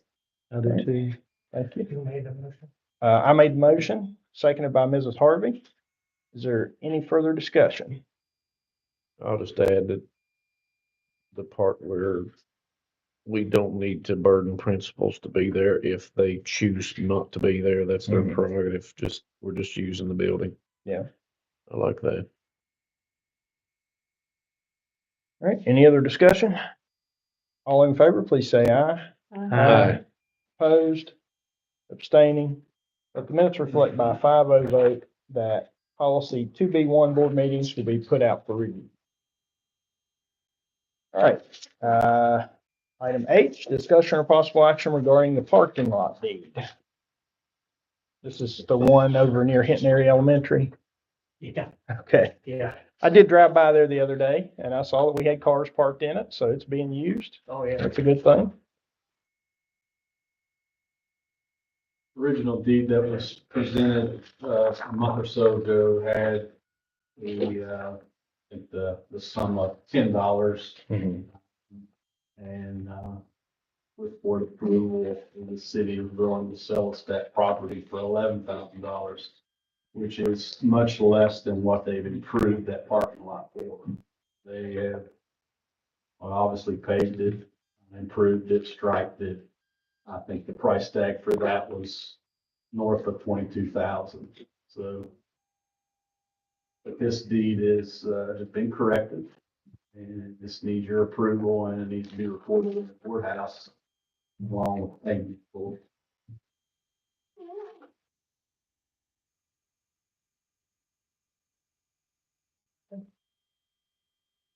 Do I have a motion on the parking lot deed? I'll make a motion. I'll We approve second. this. A motion by Mr. McBride, seconded by Mrs. Farley to approve the parking lot deed and the amount that's listed. Any discussion? All in favor, please say aye. Aye. Opposed? Abstaining? Let the minutes reflect by a 5-0 vote that the parking lot deed has been approved. All right, item I, discussion or possible action to employ Douglas Amstberg. He's math tutor, Summers County Comprehensive, 5 hours per week maximum at $30 an hour. And the funding source is coming from the CSI money. Password on your computer. I need to pull that up. Yeah, I'm just going to text off in there. Okay.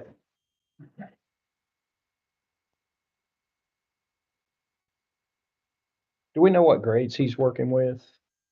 A chance? Last year predominantly Algebra 1 was a focus, E1. That's still your plan. Okay, He also worked out in the alternative school as well, whenever those kids needed some math help. So that was very helpful. okay. I'll make a motion that we approve Douglas Amsberg as math tutor. Second. Motion by Mr. Brogan, seconded by Mr. McBride that we approve Douglas Amsberg as a math tutor. Any further discussion? All in favor, please say aye. Aye. Opposed? Abstaining? Let the minutes reflect by a 5-0 vote that Douglas Amsberg has been approved for employment as a math tutor at Summers County Comprehensive High School. All right, personnel.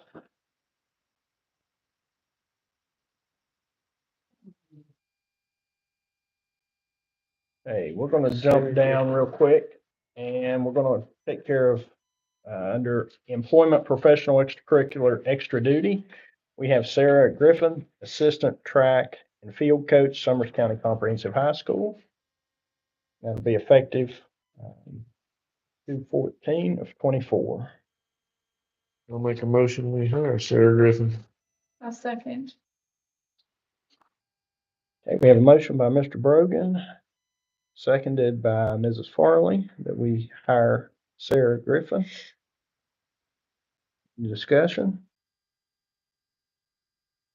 All in favor, please say aye. Aye. Opposed, abstaining. Let the minutes reflect by a 4-0 vote that Sarah Griffin has been approved for hire, with Mrs. Harvey recusing herself.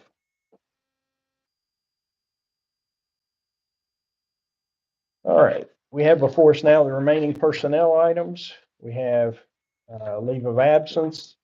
We do have, under that leave of absence, we do have one additional name we need to add to it.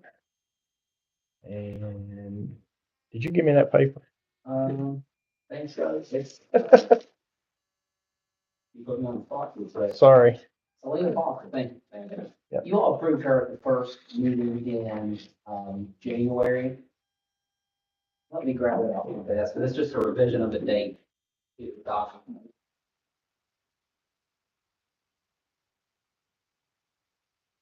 I wanna say it goes till the 26th of this month, something like that. Yeah. 26th?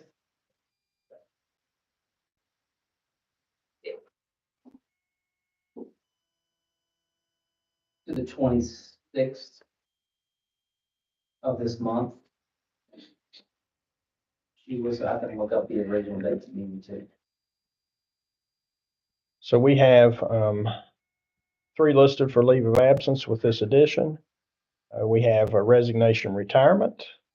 We have service personnel employment. We have professional personnel employment. We have professional extracurricular extra duty employment. We have substitute teachers listed, substitute service, and then changing effective dates from previous transfers. And that's a whole lot of them.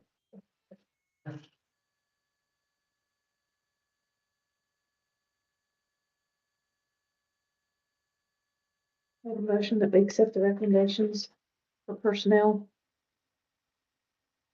A second. Motion by Mrs. Harvey, seconded by Mr. Brogan, to approve the superintendent's recommendations for personnel. Any discussion?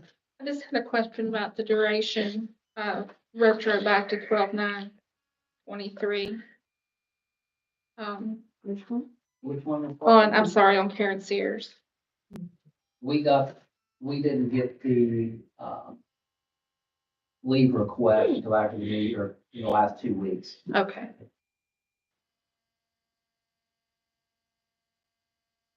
And for your all's information, Ms. Foster's was originally 2/12. Okay. That day. All right, any further discussion?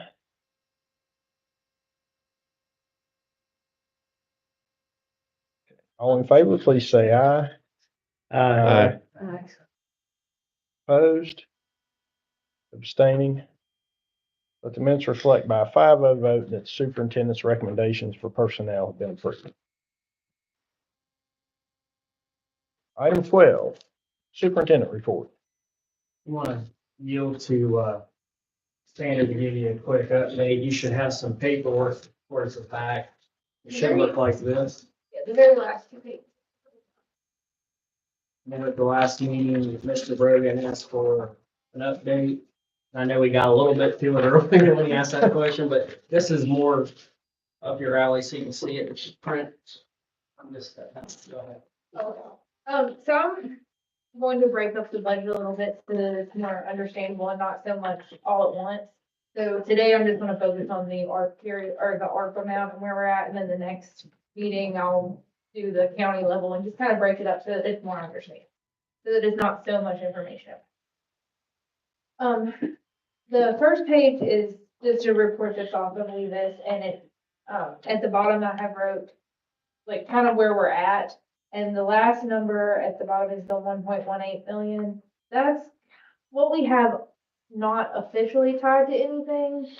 That doesn't necessarily mean there's not things that we have going on that we could spend it on. We're going to look at some positions. There's a few more that we probably should move in there to, you know, help grow our carryover budget a little bit. So we plan on looking at those within the next few weeks and making those adjustments. So I can give you an update once we get past that. With the Hidden Area construction being honestly a lot less than what we had expected, that's a good thing. It just leaves us more money to spend now. And then the numbers right there above the bottom, there's the Hidden Area construction, the architecture estimate. That's just an estimate on summer school based on what it cost last year. And an estimate for the rest of this year for after school, for the busing and for the staffing. Those numbers could change. That's just based on what it had cost for the last few months. And then the second page breaks it down from the total that we got for ARP. And then there's 3 buckets that we have to meet: a learning loss bucket, a summer school bucket, and after school bucket. We've already met the summer school one more than that, but we're allowed to put that overage into learning loss because summer school also addresses learning loss. And then we're pretty close to meeting the after school one. Now that we've added those interventionists at all the schools, we should meet that without problem. The learning loss one, I'm still working on going back through last year's financials. The way this is broken out into a report, it has a cost center code at the end, which is just 4 more digits at the end. Some of last year's expenses didn't get those digits added to it. So I'm going back through. So that number is probably actually less than what it is showing here. That's just what's on paper right now. But of the 1.18 that's left, we probably do need to put some more in the learning loss, but things like the prisms or any of those purchases that go toward the students' learning, that's considered a learning loss bucket. So anything that can supplement curriculum. Questions about the art? Do we feel like we will be able to spend this money and not I feel like we lose any? will. There's a few, I mean, there's gonna be some more purchases coming. We're going to look at the salaries again, see if we can move any more of those. A couple of things we had already kind of talked about, but haven't like got the estimates and stuff.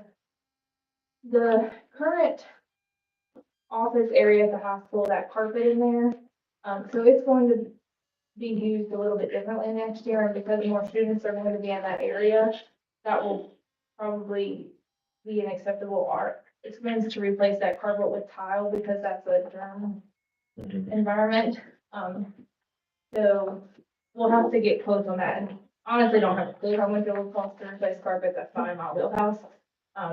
I think Chad's gonna reach out to a few companies and get quotes, and then once we get the quotes, we'll get the acceptance from the state to see if that's allowed. So that's probably the biggest part that we know about. And then we talked about like seeing what's allowable for like some sensory stuff or preschool. There's a lot of options we can do, but we just wanted to see where we were after we got to Hidden Area bids before we really allotted a lot of that money left, because we really didn't know how much that was. Right. Another thing I should mention is, a lot of the salaries that are in here will affect as we go into personnel season.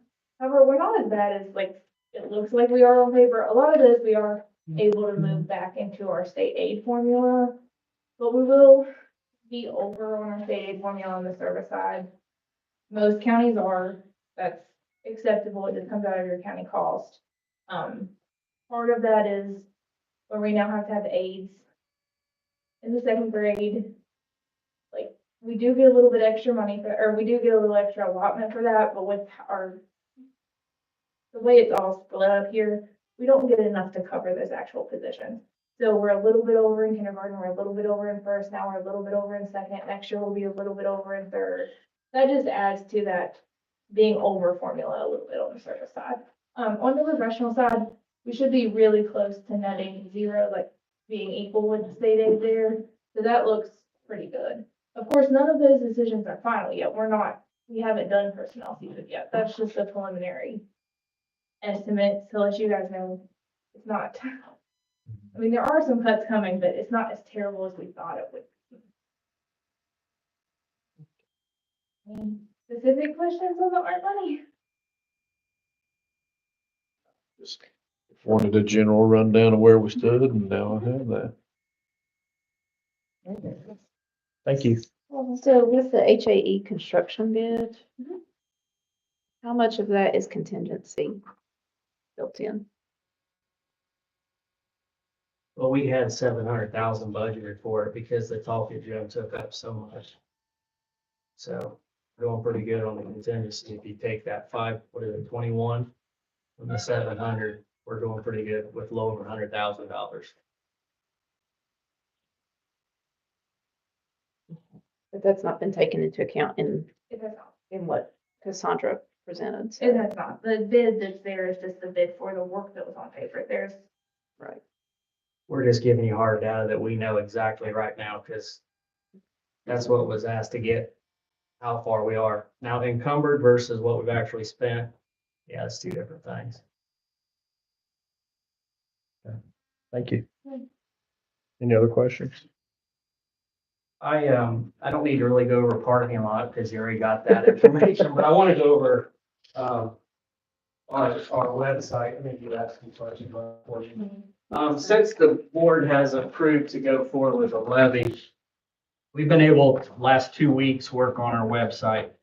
So basically, everybody has a QR code now to take. We can give these to local people if they're willing to put it in the window for people to pull up. So you see a QR codes up here where people can, I know you guys can't see it, it's on this post here, but people can pull it up that way. When you go onto our website, this is the latest that we put on the website. It is live tonight. And once you pull it up, you scroll down and right here is our levy order. So when you click on that levy order, this is what it looks like. So when people pull down here, these are all boxes. When you click on them, they'll take you to what you want to see. Instead of me clicking on it, I'm just going to scroll down to those areas, because when you click on it, it just scrolls quicker. So the one thing I want everybody to know is, what does a levy look like? When you guys approve this, you see Mr. Brogan, Ms. Harvey, motion second, all the way down to Mr. Angel and I signing it in the seal. This is exactly what went to the state and the county. That's the official levy order. For people who don't want to look at that stuff and they will gloss over when they see legal stuff, we're going to break it down for them to understand. So we have election information. How does this impact me? Frequently asked questions. This will be a running tally. So when we do town hall meetings, when there's a question, we will write down the question, and that'll be allotted towards that town hall meeting. So people know when questions are asked to be transparent, here's what people asked at this location on this date. Does that make sense? So that's going to be a running theme eventually. Town hall meetings, that'll be what you click on. Those are what we're going to add to as we get more meetings. They will keep running that one too. Obviously, you can see your mascots of the school system. Levy order, if you want to see the clerk of the work, you can go there and you can see the clerk office, not clerk of work, county clerk's office, excuse me. The excess levy summary, that is on here for people to understand. This is the cheat sheet of the levy order. This is in layman's terms for people to quite understand. As you scroll through this, you can see what all that means. We tried to color code it, and we've tried to put it where you can see where the funds are needed. To dial down even further, you will see levy items in detail. This is the question that most people are going to ask. What are you spending on? So I know if I want to vote for it or not. And this is the running total of the three entities we're asking for. At the top, you can see all information is based on past expenditures and future projections. So we can see that. one thing people have to understand is the first one, A, and the last one, C, are easier to predict. The one in the middle, if you would add up all those numbers right now, it'd be a little over $1 million. Well, that wouldn't pay for it because we only get 1.5 million a year. The reason why we're putting that like that is because we have worked hard to use COVID money efficiently and effectively, and then we've also got grants. So those grants offset costs to the county, and so has COVID money. But if we do not have COVID money anymore, and our grants only cover so much, the county's gonna have to pick up the rest of that $1.1 million, if that makes sense. So when people ask the question, well, that doesn't add up to your 1.5. That's correct, it doesn't. That's showing need and why we're asking for the money. So when we do town hall meetings or people ask that question, we can put that in the frequently asked questions. Why is it that that doesn't equal 1.5 million? It's because we are asking 35%, not 100% for the levy. So that ratchets it back a little bit. So people have to understand, we are trying to allocate a certain amount of money in each section. Plus, with the way the levy was written, if we do fall short in some ports and we have a little bit extra money, we can slide it into another with board approval, right? So that's what that means when people click on that to understand the detailed report. How will this impact me? I think that's the biggest one people need to know. Real quick, there's the Summers County Assessor's Office. If they have questions, they really need to ask Mr. Vandal because he is the one that'll give them the most specific answers to their needs and wants. If you look at the tax calculator, this is the thing that I was asking the company to do. If I'm a taxpayer and I don't know how to understand this, can you help me break this down? Most people will fall in class 2. If I have a house, I'm going to drop it down because most of them are going to be at the 100,000 or less because the median is around 60 to 75. That's what the property is assessed in this county according to our assessor. That's not everybody. That's just the average when you look at it. But let's just start with 100,000.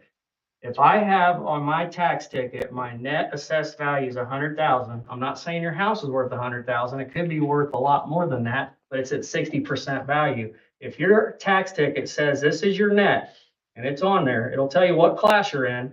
You go to whatever class, you scroll on that bar and you can see it's going to cost me $160.70 a year or $13.39 a month, 44 cents a day. We try to really make this simplified. I think this is probably the best tool people can use in our county when they're trying to figure it out. This is specific to Summers County, nobody else, because this is our levy at 35% rate too. So people have to understand that because the counties that surround us are either at 100% or 60%. We're at 35 is what we're asking for. So people have to understand that when they're scrolling. But when we go out to town hall meetings, we'll have to explain that to them. And that, is there an explanation there? That's in addition to what they would normally pay in taxes. That is an increase. You're right. Yeah. That's the amount that they should see the increase. So what they need to do is we're going to take an example of tax tickets. We can even take a computer with us. Ms. McClung and I, we can pull up their stuff. I can pull it up now. It's public knowledge. Right. But I'm not going to do that. If they want us to help, we can say, here's what your tax ticket's showing. Boom, let's move the toggle. There you go. That's what you know. Because I don't want people to go out and misinform others and incite fear. Right. Yes, there's an increase. Nobody's going to argue that fact. But the fact is, how much will it increase? This gives people a pretty close guesstimate. Plus, what they can do is they can call Mr. Vandal and say, this is what I'm seeing. Is that about right? He can answer that more specifically than we are. So anyway, we tried to make this very simple for people to understand. Town hall meeting, there will be more town hall meetings. You can see at the bottom, it says additional meetings will be posted as they're scheduled. Now the questions, the frequently asked questions, these are the questions my team and I tried to come up with. So at this point in time, how much will this cost my family or me? We tried to make it very simplified for each question. You click on it, boom, there's your answers. We will put more information down as we get more questions. Or if you all hear questions, please let us know And we can add this daily and keep putting that information down. So basically, there was one question that was asked of a community member right away. This was one of the first questions. Well, what if I'm a church or a nonprofit? We've let them know, if anybody's a church or a nonprofit, it does not affect you. That's a school, that's a church, that's 4-H, those types of nonprofit entities, as long as they have that nonprofit status, but I don't know, you'll have to check with Mr. Vandal again. Am I considered zero? He'll have to answer those questions specifically. So there is our webpage. We also tried to answer homestead question. It's on there. But you'll just have to go on there and play with it. One thing that I was really excited about, I asked Apogee about this. I said, what if I have a phone? How does that look? So he showed us how you can see it on your phone. It is very easy to understand on your phone, but I would encourage people to use their laptops because to me, you can see more. Now, younger folks would say, I'm fine with my phone, and I'm okay, that's good. But what I'm suggesting though is when you are trying to figure out your calculations right here, you might want to walk through that with your family members, loved ones, and neighbors to understand what's going on. You guys have any questions about this? Because this takes a long time. And I want to give a lot of kudos to my team here. They worked hard to make sure that we got this out, asked all kinds of questions, and really vetted this to make sure we got this the way we wanted to. But Can you go back to the initial link the initial link? off of the homepage? Oh, okay. This one? Yeah. Is there any way you can change the color of the levy order? Over Piece. here? Yeah, bright orange or something to make it stick out a little. Just my suggestion. Or maybe just move it to the. Make it First. flash, anything. Well, I could also put a photo up on the gallery. Yeah, okay, I yeah. could do that. That's- With an arrow. Yeah. well, then Click you here change, for- you change my announcement then. I'm gonna hold off. Because if he can, I'm gonna say, because I'm gonna do a voice call. Yeah. And let people hear my voice. And also, we're gonna get the news to come to that first town hall so we can get that out to people as much as possible. But if you guys want to make copies, or before you leave, I can make you copies of the QR code. That's the quickest way in a window for people to see that and to go straight to that. So, are there any other questions or suggestions? You can't ask more than one, sorry. No. I'm done. Want to go back to the levy order page? Please? This one? Yep. Okay. And then, I think down at the calculator, which is great. I think that's a great idea. Probably need some clarification of that this is, if the levy passes, this would be in addition. I don't know what the wording, somebody that's better wordsmith than me, that if the levy passes, this is in addition to what you're currently paying, not what you would be paying total. Well, that's where it gets kind of sticky. Because if I own a camper and a side-by-side and a car, those taxes, the way you guys saw how that worked. But the way with that the this is governor. perceived is that somebody may see this and say, oh, I'm only gonna pay $150 or whatever it was, $160. $160, $241 Yeah. That's on the true. taxes. That's true on what is up there saying I don't understand. So it was kind of back to what I was talking about. This 241, so if the assessed value is 150,000, you would pay taxes on 150,000, whatever that would be, plus 241.05. The 241.05 would be in addition to what you owe for your 150,000. Whatever your net assessed value is on your ticket. Uh-huh. So if So this is already It's already including included the that. increase. What I'm saying is, if your house is assessed at 100,000, assessed, I'm with you, that's at 60% value. right? That's what you're gonna pay. Just for In the addition. levy or in addition to? That is gonna be You your understand. addition. That's why it's called, Yeah. that's why it's called an excess levy. It's In addition. in addition. But people who are calculating just as an average citizen, and even, some people aren't, savvy with this, they might think, oh, well, I'll definitely make sure this gets passed because now I'm only gonna be paying $160.70 Yeah. for my property taxes, not knowing that that's gonna be in addition to. I think I there think- needs to be verbiage in addition, I'm just. I think in we just addition. need to put this approximation will be In addition. increased. I By- think the word By increase, yeah. approximately this much or something like that. I see where you're going, and we can, that little asterisk there. Yes. We can change that sentence to say something like that. And then the other thing I was gonna suggest too is a digitized, just cut out of where to, on a tax ticket, where to locate what class my property is. How to identify what class my property is. We will give them examples at these meetings and drive them to the assessor's office, because I'm telling you from our attorneys, I can only sit down and walk it through you and we can go look it up, but we can show examples at meetings and give them paper to take home to show them what it looks like when they're reading it. Is that what you're saying to do? So If you go to, the Summers County tax ticket Yeah. again. So if you can open that back up where you went to this is the page. .gov. Yeah. Yeah. So if you go to a tax ticket.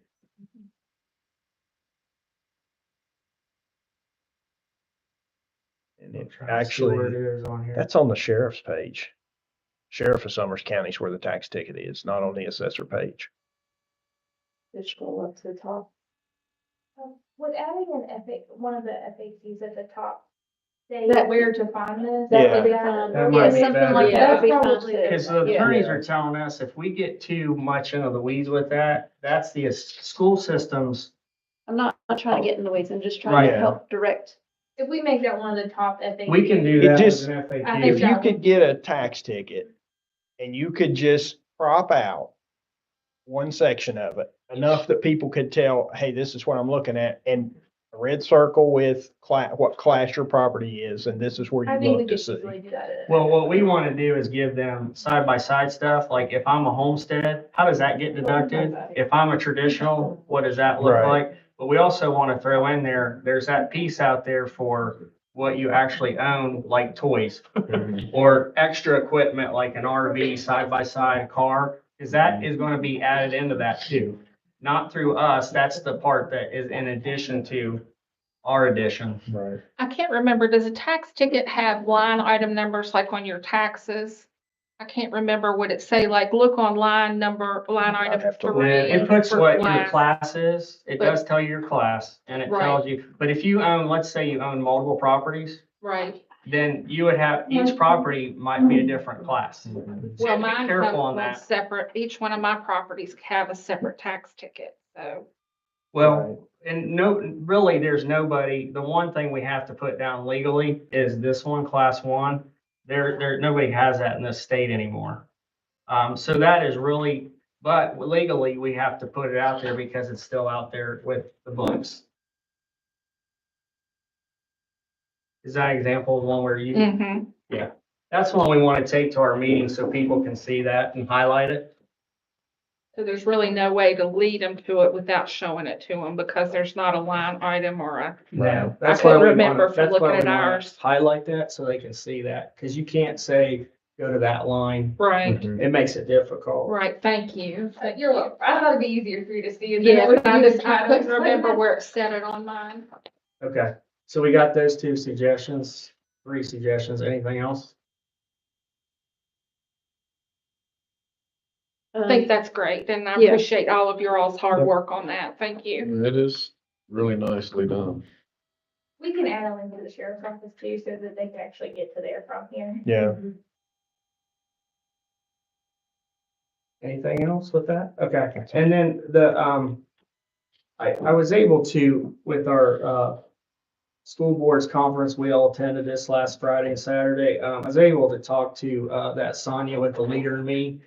She, is pretty excited to come to this county. She's gonna try to get funds to help us do a countywide Leader in Me, even though nobody's really done that. I said, well, we're small enough. Could you be willing to do that? She said she'll get her team on that and see if we can make that happen. So I'm looking at possibly getting this done for next school year to get a Leader in Me countywide. I explained to her, Ms. Gunn was there to explain it too, that it's nobody's fault. It's just a good headache that we have this problem that is very easily solved, where the elementaries have been doing this. We need to get the secondary involved. And she said this is a common theme, which she has seen with a lot of people, because secondary doesn't really get into the Leader in Me as much as the elementaries do.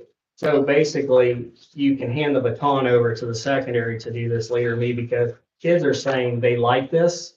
But I want to get on tomorrow we have a principals meeting. We're going to talk to our principals about that, Ms. Goma and I, and we'll have that conversation. But they're going to provide 2-day workshop in March at Glade. And she even said, we can help you get reservations. I said, no, they're not going to stay overnight. One actually lives in Glade and the others will just want to drive. And Ms. Goma goes, yeah, we can just all drive there. I mean, if Dr. Grant, if you want to stay overnight, you'd be the furthest away. But I said, I don't think they're going to want to stay overnight. And she goes, oh, Ms. Gum had to explain what the area, but it was kind of cute. But she's all energetic to work with our county to do a Leader in Me. So it's kind of like the Game Changer. We're small enough where you can do something countywide. And so I'm excited about having that in our county. But that's really all I have for discussion for you. Thank you. We will now go ahead and talk about our next agenda. We have one more item, but we'll go ahead and do our next agenda real quick before we go into that other item. So February 27th, we're going to put the E-rate bid back on that one. It'll move to there. Go ahead and let's put Steptoe and Johnson presentation, and we can confirm. Cassandra, did you got the email and stuff that I sent to you? I forwarded you that email, didn't I? Or no, I sent you just the figures. Just a figure. Did you coordinate with Cassandra or no, it doesn't have to be Cassandra, but I was just thinking from the rate aspect. But if you could coordinate maybe with Mr. Warble and the lady from. We need to reach out to them, however we already set up. So, I have worked with Steptoe and Johnson, on we'll say the layman employment side of the workforce. And when the conversation opened up to look at other attorneys, I reached out to see if, what they had. And they do have a contingent group, that works in education. Her name is Susan Denneker. And they have several attorneys that, similar to Dinsmore and Scholl, that would be available to work with us on various. I guess my question was just, have you already set stuff up coming Yes. on that meeting? Yes. So we don't need to reach. So that lady just said she would be happy to do a presentation if we could give her some potential dates. Right. And so I sent her, or I don't know if I did or you did, but one of us sent just when we have our board meetings, the second and fourth. If you give her her Yeah. email. Yep. And we'll set up a Teams invite. Okay. Yeah, and so when we told her the second and fourth Tuesday of the month, and she came back and said that second meeting in February would probably work. We can confirm. Yeah. I'll get with Mr. Overall. Any other items? I don't remember what the company's called, but I'd like to get an update on where we are with the schools and the board being able to accept credit cards. Oh, yeah. We're almost there, but I'll get you an update. Okay. I'd love to be able to pay my insurance that way The old back in sessions that way. Yeah. and give donations to the schools when they need it for carnivals and Right. such. That would be awesome. We're almost there, probably going live. in the We next- charge excess tax on Kenny. Just put that in the notes. Because he'll have to abstain. Okay, any other items? Okay, if not, back up. Hold on, let me get my.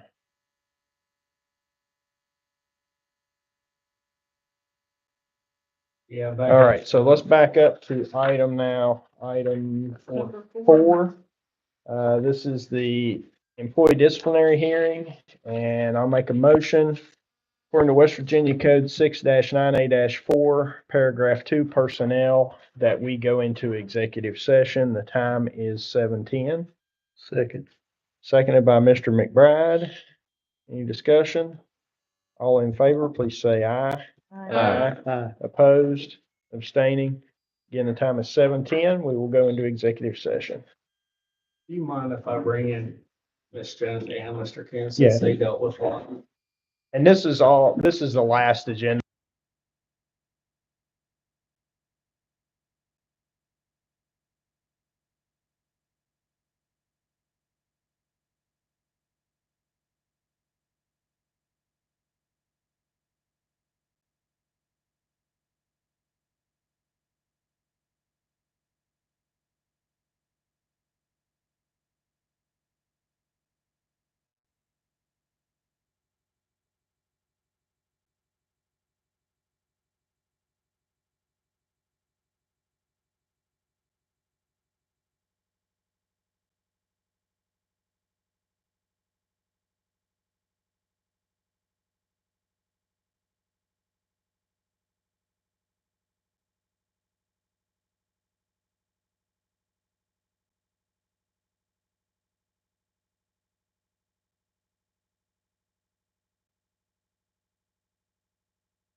Yes, and let's just- I know, that's exactly Yeah. right. I don't wanna be by myself. Right. Having to deal with I really people. don't. Well, hopefully I'm that's just more trying to help. detailed. Yeah, We'll yeah. get you to help pass those. No, I just, yeah, I really, I think that was doing great. I just am here to help because I care. I'm not, Oh, yeah, I'm not the enemy. I. after the everything. meeting, I'll get you, if you want My to help glass me. of wine? Okay. Why? Ready? Okay. All right, executive session ended at 7:31 PM. So, Mr. Worrell, do you have a recommendation? Yeah, for the employee we talked about, I recommend 2 weeks off with, no pay for discipline actions. Make a motion, we accept the superintendent's recommendation. Second. Motion by Mr. Brogan, seconded by Mr. McBride, that we accept the superintendent's recommendation for the employee disciplinary hearing. Any discussion? All in favor, please say aye. Aye. Opposed? Abstaining? The minutes reflect by a 5-0 vote that the superintendent's recommendation has been approved. Mr. McBride, you're on. All right, I make a motion, we adjourn. The time is 7:33. All right.